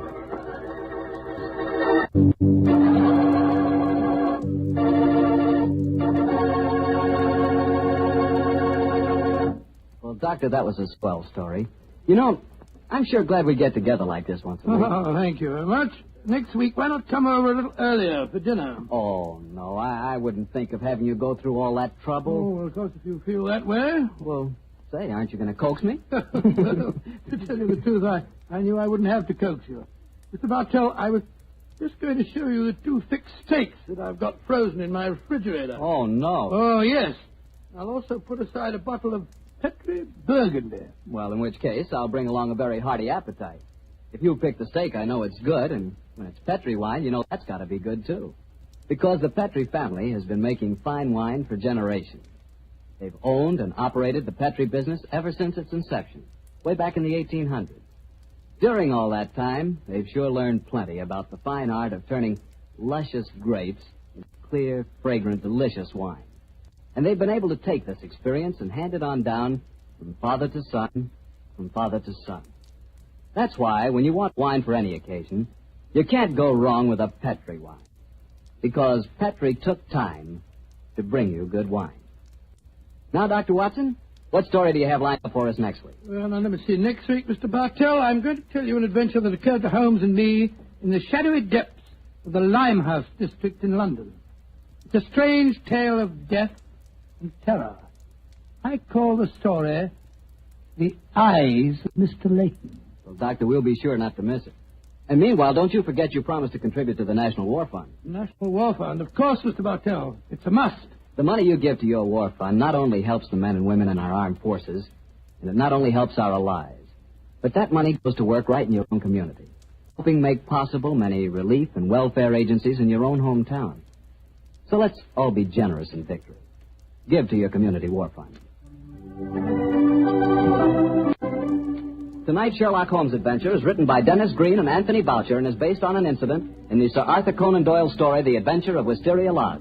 Mr. Rathbone appears through the courtesy of Metro-Goldwyn-Mayer, and Mr. Bruce through the courtesy of Universal Pictures, where they are now starring in the Sherlock Holmes series. The Petri Wine Company of San Francisco, California, invites you to tune in again next week, same time, same station. Oh, the Petri family took the time to bring you such good wine. So when you eat and when you cook, remember Petri wine. To make good food taste better, remember... Petri wine. This is Harry Bartell saying goodnight for the Petri family. Sherlock Holmes comes to you from our Hollywood studios. This is the Mutual Broadcasting System.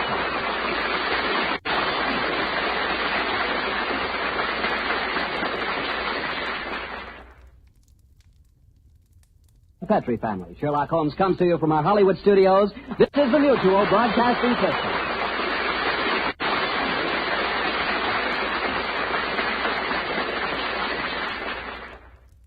This episode from the life of Sherlock Holmes will be transmitted to our men and women overseas by shortwave and through the worldwide facilities of the Armed Forces Radio Service. Petri Wine brings you Basil Rathbone and Nigel Bruce in the new adventures of Sherlock Holmes.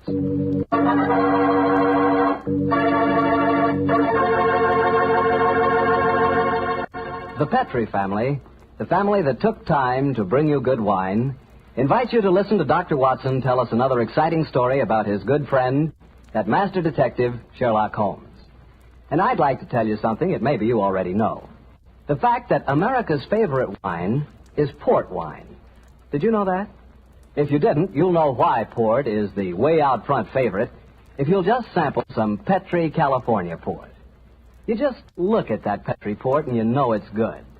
That wonderful, deep, rich red color. And Petri port is so clear.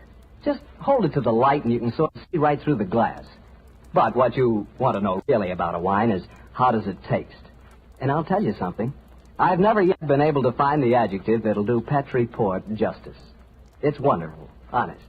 You've just got to taste it for yourself and find out for yourself. You'll love that Petri port in the evening after dinner when you're sitting around listening to the radio. And it's perfect to serve your friends when they come over. You can show them that Petri label, too. In fact, you can show it proudly. Because the name Petri is the proudest name in the history of American wine.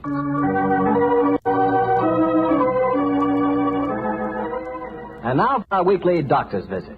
Let's see. No, Mr. Bartell. Don't say let's see if he's expecting us. You know I always expect you this time on Monday evenings, my boy. So draw up your usual chair and settle down. Thanks, Doctor. That's it. All alone this evening, Doctor? Where are the puppies? Out on the patio. They had a most unfortunate encounter with a dead seal on the beach this afternoon. In consequence, they're a little malodorous, shall we say. In that case, Doctor, perhaps we'd better change the subject. So, suppose I ask you about tonight's new Sherlock Holmes adventure. Well, my boy, as I told you last week, the story took place in the foul alleyways of Limehouse. It was there on a foggy December evening in 1890 that my story began. An old friend and patient of mine, Isa Whitney, had disappeared, and his distraught wife had come to me for help. Knowing the man to be the victim of the shocking habit of taking opium, I suspected that I might find him in one of the vile dens inhabited by the dregs of the waterfront. And so, Mr. Bartell, about 5 o'clock on that December evening, I began my search. After an hour of fruitless wanderings, I found myself in a vile alley called Upper Swandam Lane. I could hear the distant moans of the riverboats as I walked, eyes alert, and hand on the revolver in my coat pocket.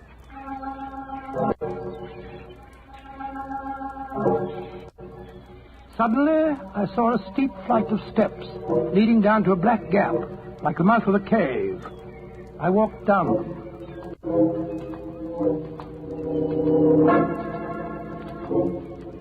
The steps were worn hollow in the center by the ceaseless tread of stumbling feet. I reached the bottom. A door faced me, and above it, a flickering oil lamp winked warnings at me. I found the latch and lifted it. The door squeaked open protestingly. And I entered.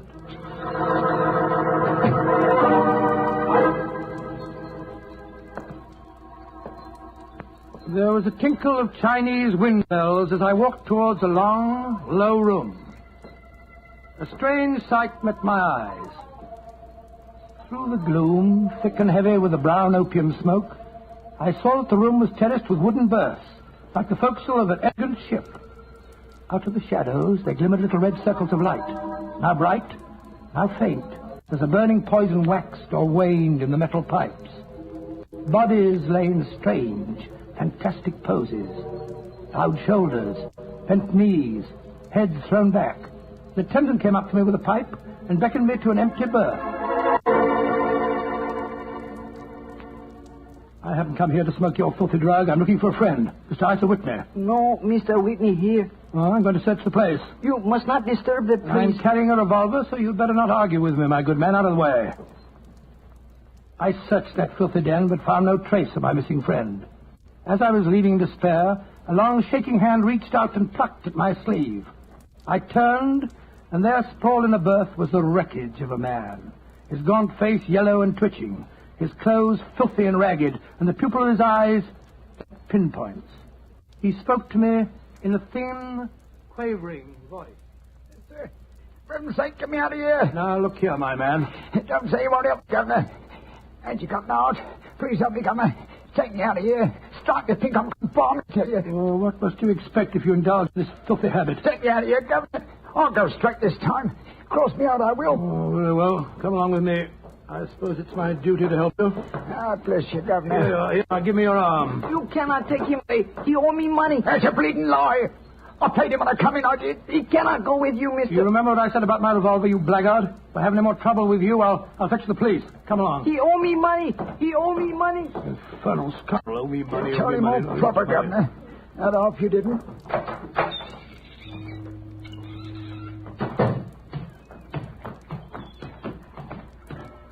Now, look here, my good man. I'll give you a square meal, some advice, and some medical attention. But the rest... Never mind the advice, Watson, but I'll take you up on that square meal. Holmes. Yes, I'm very glad to see you, old fellow. What brought you to that filthy den of iniquity? Oh, gracious me, I went to find a friend. And I, an enemy. Your disguise is wonderful. It completely fooled me. But I'm afraid the proprietor was beginning to penetrate it. That's why I staged the little rescue scene. Had I been recognized, my life wouldn't have been worth an hour's purchase. How long had you been there? Why were you there? Come on, Holmes. Tell me all about it. With pleasure, old chap. But first, let's find a chop house. I want that square meal you promised me.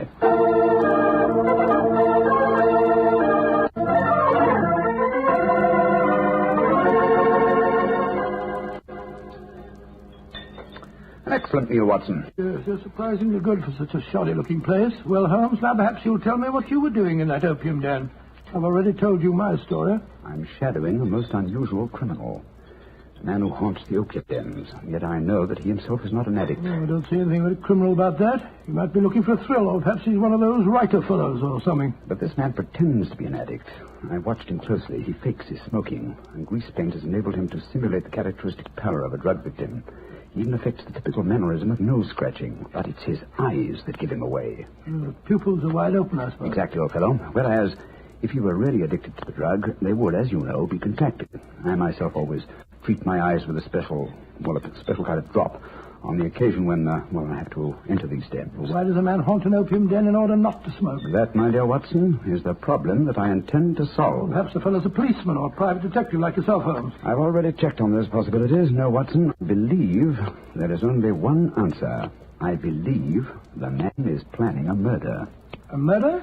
It's a tempting setting for a murder. Your victim is an addict, drugged and helpless. Your witnesses are in an equal state of befuddlement. The proprietor is anxious to cover up the crime because of the police. Right, you. Yes, Holmes. Now, the question is, who is the intended victim? That, my dear Watson, is why I've been shadowing this man. Unfortunately, he was not present in the den we just left, but I intend to continue my search. Holmes, can I help you? My wife's away now.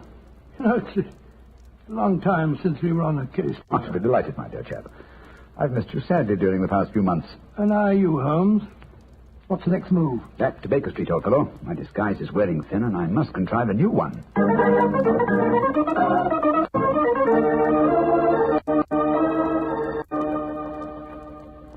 New disguise, eh? Well, which one shall it be, Watson? Well, how about the old flower seller?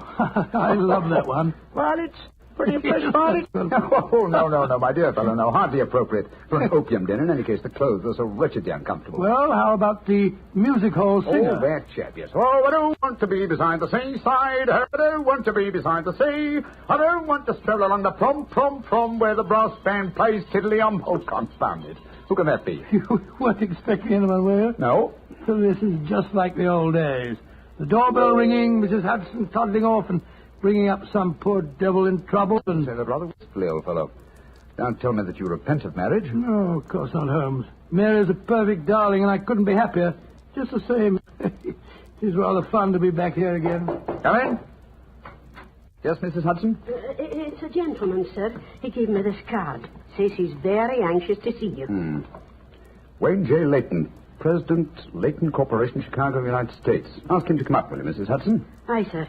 Well, it's quite like old times to see you back here, Dr. Watson. That's just what I was saying myself, Mrs. Hudson. Mr. Layton has scribbled a message on the back of his card. If £1,000 for a week's work interests you, you'll see me. £1,000? Big fish, Watson. Very big fish. This way, sir. Thank you. Oh. How do you do, Mr. Layton? I guess you're Sherlock Holmes. You guessed correctly, sir. Excuse me. Oh, Mrs. Hudson, just a moment, Mrs. Hudson. Hi, Mr. Holmes. Sit down, won't you, Slayton? My name's Watson, Dr. Watson. I'm Sherlock Holmes' colleague. Yes, I've heard about you, too. Like a cigar, Doctor? It's a good one. Send me back 3 shillings. Oh, 3 shillings? Oh, thank you. That's very nice of you. Just put one. Oh, I 3 shillings. yourself. Splendid. And now, Mr. Layton, may I ask what brings you here? I'll talk fast and to the point. I'm a businessman. I like to do things in a business way. I have a chance to control the guano deposits of the Republic of San Pedro. Their minister will be in London tomorrow, and if it weren't for one thing, I know that I could swing the deal and get the concession. And what is that one thing, Mr. Layton? The deal is secrecy. I thought no one knew about it, but when I got here, I found out that my biggest business rival has gotten wind of what's going on. He's an Englishman. I've never met him, but he's right here in London. Now, I'm not going to tell you his name, not until you give me your word that you'll work for me. Just what you wish me to do, Mr. Layton. Get this rival of mine and keep him out of circulation for a week. I don't care how you do it, and I won't ask. In a week's time, I'll give you the other half of this 500 pounds I brought with me. Oh, good Scott, what kind of Watson, effect give will Mr. Layton his hat and gloves. That's it. Thanks, old fellow. Goodbye, sir. What are you doing, throwing me out? I can't think where you gathered the impression that I indulged in kidnapping. Once again, goodbye, sir. And here, sir, you can take back your cigar. Well, if you don't want some easy money, I'll soon find someone else that does. This is the last you'll see of me, Mr. Holmes. Life is full of little consolations. Some people seem to think that money can buy... The king's afoot. Mr. Layton is the man I've been seeking. The man who pretends to be an opium smoker. Why in blazes did you let him get away? Here, I'll go after him. No. Don't worry. I've already arranged for that. Oh, how? When I left the room just now to talk to Mrs. Hudson, I was intending to tell her to summon some of my band of street urchins. You know, the Baker Street irregulars. When she informed me that half a dozen of them were in the kitchen at this very moment, partaking of one of her incomparable steak and kidney pies. The rest should be obvious. You left instructions for one of them to shadow Mr. Layton when he left here. Elementary, my dear Watson. Oh, don't tell me that's Layton back again. No, I think not. I should say that at the moment he's just about to go out of the front door. No, I think we shall have another visitor. And judging by the commotion, the incoming and the outgoing visitors know each other and are not on the best of terms. Well, it sounds to me as if they're having a fight. Here comes Mrs. Hudson to tell us about it. Come in. Oh, Mr. Holmes, you've got another visitor. So I gathered. Mrs. Hudson, you gave my instructions to one of the boys? I did that, sir. Young Wiggins was going to follow the gentleman. Mrs. Hudson, what was all that commotion about downstairs just now? Oh, it was the 2 gentlemen shouting at each other. Him that was leaving and the one that was waiting on the doorstep. Who is our new visitor, Mrs. Hudson? Here's his card, sir. Oh, thank you. Linton Chumley, 9 Belgrave Square. Well, ask him to come up, will you, Mrs. Hudson? Very well, Mr. Holmes. Oh, one thing more. Yes, sir. Please instruct another of the Baker Street irregulars to follow this Linton Chumley when he leaves here and report to me. All right, sir. You're taking no chances, Holmes, huh?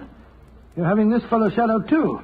Layton is a potential murderer. Of that I'm convinced. This Mr. Chumley might possibly be his intended victim. While we're talking to him, Watson, old fellow, I want you to be sure to look at the condition of his eyes. I certainly will. Come in. Oh, good evening, Mr. Chumley. Are you Mr. Sherlock Holmes? I am. This is my colleague, Dr. Watson. How do you do, sir? That was Wayne Layton that was just left here, wasn't it? Won't you sit down, sir? Thank you. I don't want to sit down. All right, you needn't answer my question, but I know it was Layton. I've never met him, but I've seen his picture in the newspapers. Oh, very well then, sir. It was Wayne Layton. I know why he came to you. He's trying to have me put out of the way while he closes that deal on the San Pedro and Guana concession. Now, look here, Holmes. You've got to be on my side. Whatever fee he offered you to dispose of me, I'll double it if you'll take care of him for a few days. Oh, dear me, this is becoming monotonous. Watson? The hat and gloves? Thank you, old chap. That's right. Good night, Mr. Chumley. Look here, Holmes. I'll treble his fee. I'll quadruple it. My dear Mr. Chumley, I have accepted no fee from Mr. Layton. I don't propose to accept one from you. Your hat and gloves, sir? That man is out to kill me, Holmes. Well, if you won't help me, I'll go to the police. That's an excellent idea, Mr. Chumley. Again, good night. Did you notice his eyes, Watson? Yes, the pupils were contracted. He's obviously an opium addict. And also a potential corpse. What do we do now? Wait for the irregulars to report? No, you'll return home for your medical bag. I have a feeling that you'll need it before the night is out. Then come back here. If I've gone before you return, I'll send one of the irregulars to bring you to wherever I may be. Wait until you receive a message from me. On your way, old chap. There's work ahead of us.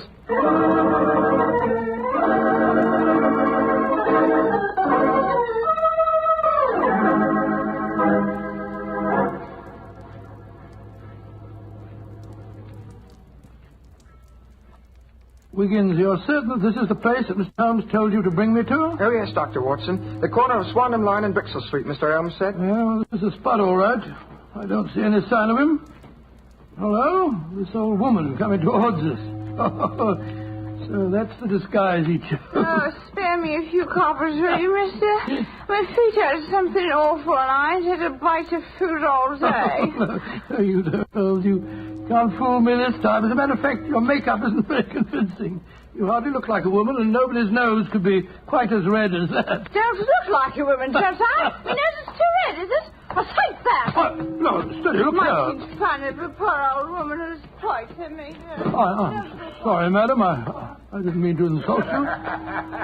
Well, matey, she gave you a bit of work for all right, didn't she? Ah, boxed your ears. No mistake about it. You mind your own business. And anyhow, why aren't you aboard your ship at this time of night? Because I'm not a sailor, Watson. It's Mr. Holmes. Great heavens, Holmes. I wish you wouldn't confuse me like this. I'd never recognized you. My dear Watson, when you're able to recognize me, it will indeed be the beginning of the end. When your eagle eye penetrates my disguise, I shall realize that my retirement is imminent. But enough of this. See that house opposite? You mean the ramshackle place with the broken tiled roof? Yes, I gave the irregulars instructions to let me know at once if our two quarries ever enter the same house at the one time. They're inside there now, and I'm going in after them. Be careful, Holmes. I'd better come along with you. Can't I come too, Mr. No, Holmes? certainly not. We'll keep watch outside. If I need any help, I'll smash one of the windows, and then you can come in after me. Wait here for me. I don't expect I'll be very long. I'll be here, Holmes. Don't worry about me. Just take good care of yourself.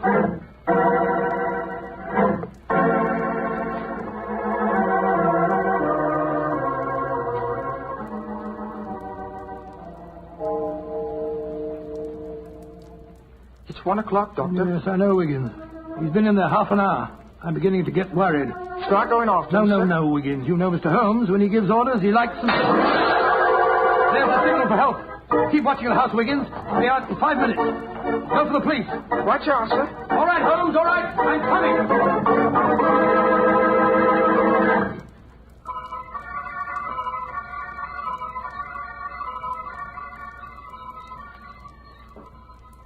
You have searched my house from basement to attic. Why do you not give up? I tell you again, there has been no one here tonight. But my friend came in here half an hour ago. I saw him, and before that, 2 other men are known to have come in here. If that is so, then where are they? 3 men cannot vanish. That's just the point, you scoundrel. Out of the way. I'm going to search this hovel again. I'm not leaving here until I find Mr. Sherlock Holmes.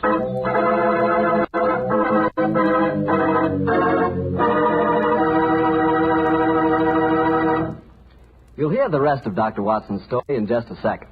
And if you don't mind, I'll take that second to say just one word to the ladies. And that word is muscatel. Petri California Muscatel. I want you women to know about it because Petri Muscatel is one wine that practically every woman likes. Maybe because it's such a beautiful color, like pale gold. But I guess really because Petri Muscatel brings you the wonderful flavor of luscious, sun-ripened Muscat grapes. And that's a flavor. Try Petri Muscatel after dinner, or any time as a change from Petri Port. Remember, if it's a Petri wine, you know it's a good wine.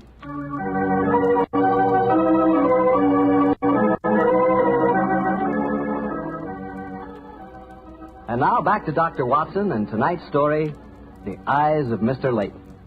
Well, what happened next, Doctor? When you searched the house for the second time, did you find any trace of Sherlock Holmes or the 2 rival businessmen? No, Mr. Bartell, I'm afraid I didn't. What did you do? I told Wiggins to report the matter to the nearest police station and then rattle back to Baker Street in a hansom cab as fast as I could. When I arrived at the old familiar doorstep, I wrenched at the bell in a frenzy of anxiety. Finally, the door opened, and there stood Mrs. Hudson. Dr. Watson, what is it, sir? Why, you're as white as a ghost. Mr. Holmes, is he here? Aye, sir. Came in half an hour ago. He was dressed as a sailor and was half carrying some drunken friend of his. Oh, thank heavens he's safe. I'll go up. All right, sir.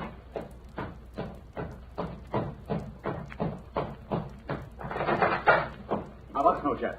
There you are. Holmes, I can't tell you how glad I am to see you. Who's that lying on the sofa? Well, up with your back, Watson. Oh, I'm afraid the poor devil's done for. Great Scott, it's Wayne Layton, the American fella. With a knife wound between his ribs. See what you can do for him, will you? All right. This is extraordinary, Holmes. You said that Layton was a potential murderer, and now he's a victim himself. The biter bit, eh, old chap? Yes, he's still breathing. He hasn't a chance. I'll try him with an injection of strychnine. Holmes, how did you get his body out of the house? I searched the place from top to bottom.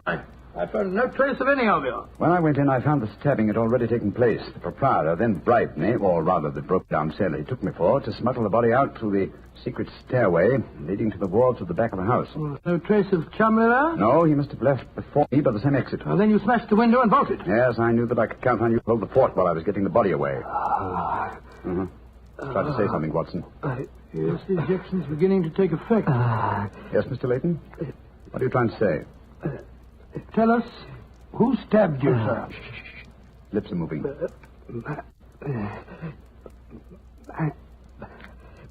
Mandalay. He's dead, Holmes. Yes, but he gave us the clue to the murderer's identity. How? The word he mumbled just before he died. Sounded to me as if he said Mandalay. Precisely, old fellow. Never did a corpse give us a clearer instruction. To our next and final move. And that is? Back to Limehouse, Watson. Back to Limehouse.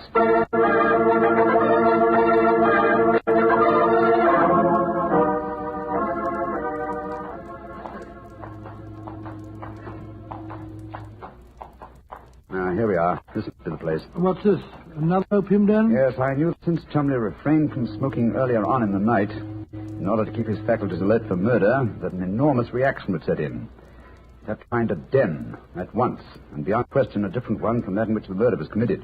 But how do you know that he's inside here? Just before you returned to Baker Street tonight, I had a message from one of my irregulars. He tracked him here after he escaped from the scene of the stabbing. That's a couple of hours ago. He might have slipped away again. No, Watson, tonight he came to drown his senses with a wretched drug. He'll be here. Come on.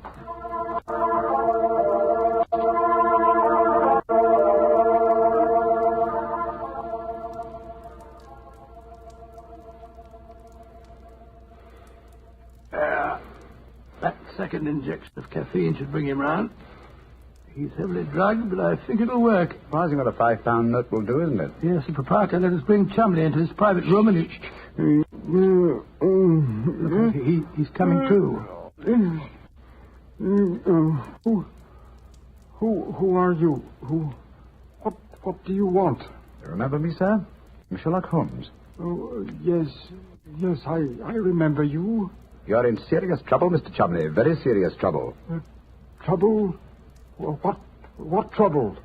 Wayne Layton didn't die. Oh. He's badly wounded, but he's going to live. He's at Baker Street now. He wants to go to the police and give evidence. You've got to get me out of this, Holmes. I'll pay you anything. 10,000, 20,000. Why did you stab Layton? He was in my way. I wanted the San Pedro confession. I meant to kill him. But we can fix it up now, can't we, Holmes?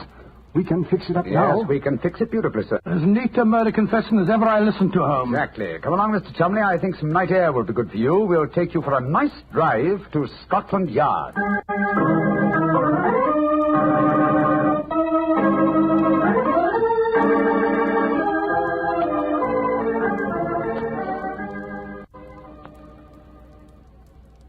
Brought you some kippers, gentlemen. You've both been up all night, and I'm sure you can do it. It's very thoughtful of you, Mrs. Hudson. Yes, indeed it is.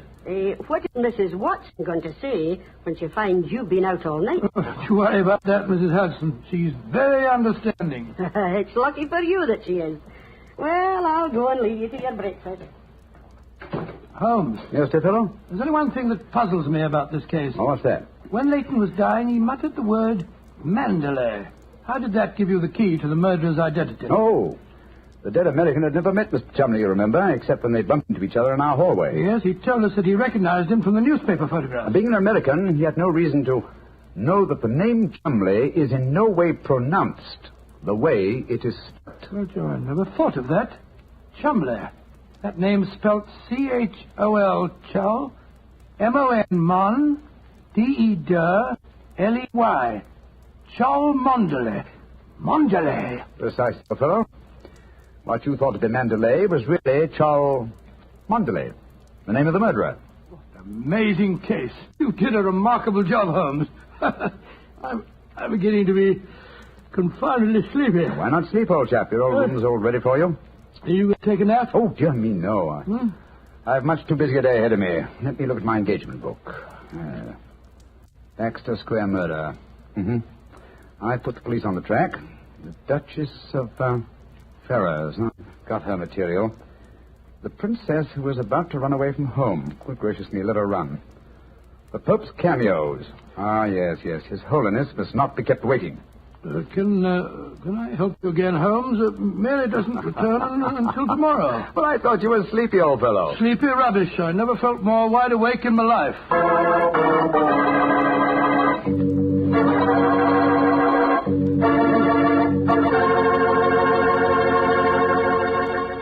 That was a swell story, Doctor. I'm glad you enjoyed it. And that was really funny when you mistook that old lady for Holmes and she slapped your face. It wasn't very funny at all. Sure it was. Come on, admit it, Doctor. Well, she did look like Holmes in disguise, you know, and you would have made the same mistake that I did. Okay. Her nose was ridiculously red, and she did look like a man. Look, Doctor, forget I ever said anything. What? I won't say another word. I'll keep my mouth closed forever. Oh, come on, I wouldn't do that. Mr. Bartell? Mr. Bartell? Won't you even open your mouth to finish your wine? Your Petri wine? Okay, you win. You know I'll open my mouth for Petri wine anytime. That Petri wine is always good wine. And for good reason, too. The Petri family has always owned and operated the Petri business. They've been making fine wines for 3 generations, since way back in the 1800s. That adds up to a lot of experience. Experience handed on down from father to son, from father to son. The Petri family really knows how to turn luscious California grapes into fragrant, delicious wine. And that's why, no matter what kind of wine you want, I'm sure you'll like it better if it's a Petri wine. Because Petri took time to bring you good wine. And now, Dr. Watson, what story are you going to tell us next week? Well, now, next week, Mr. Bartell, I'm going to tell you a most unusual adventure that Holmes and I had in the heart of the English countryside. It concerns a corpse, a missing revolver, and a beautiful girl who was frightened of her own shadow.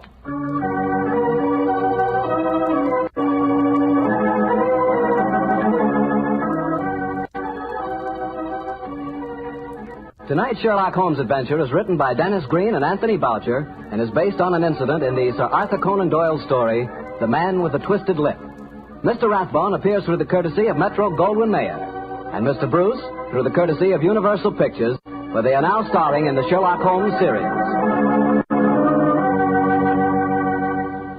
The Petri Wine Company of San Francisco, California, invites you to tune in again next week, same time, same station. Oh, the Petri family took the time to bring you such good wine. So when you eat and when you cook, remember Petri wine. To make good food taste better, remember... Petri wine. This is Harry Bartell saying good night for the Petri family. Sherlock Holmes comes to you from our Hollywood studios. This is the Mutual Broadcasting System.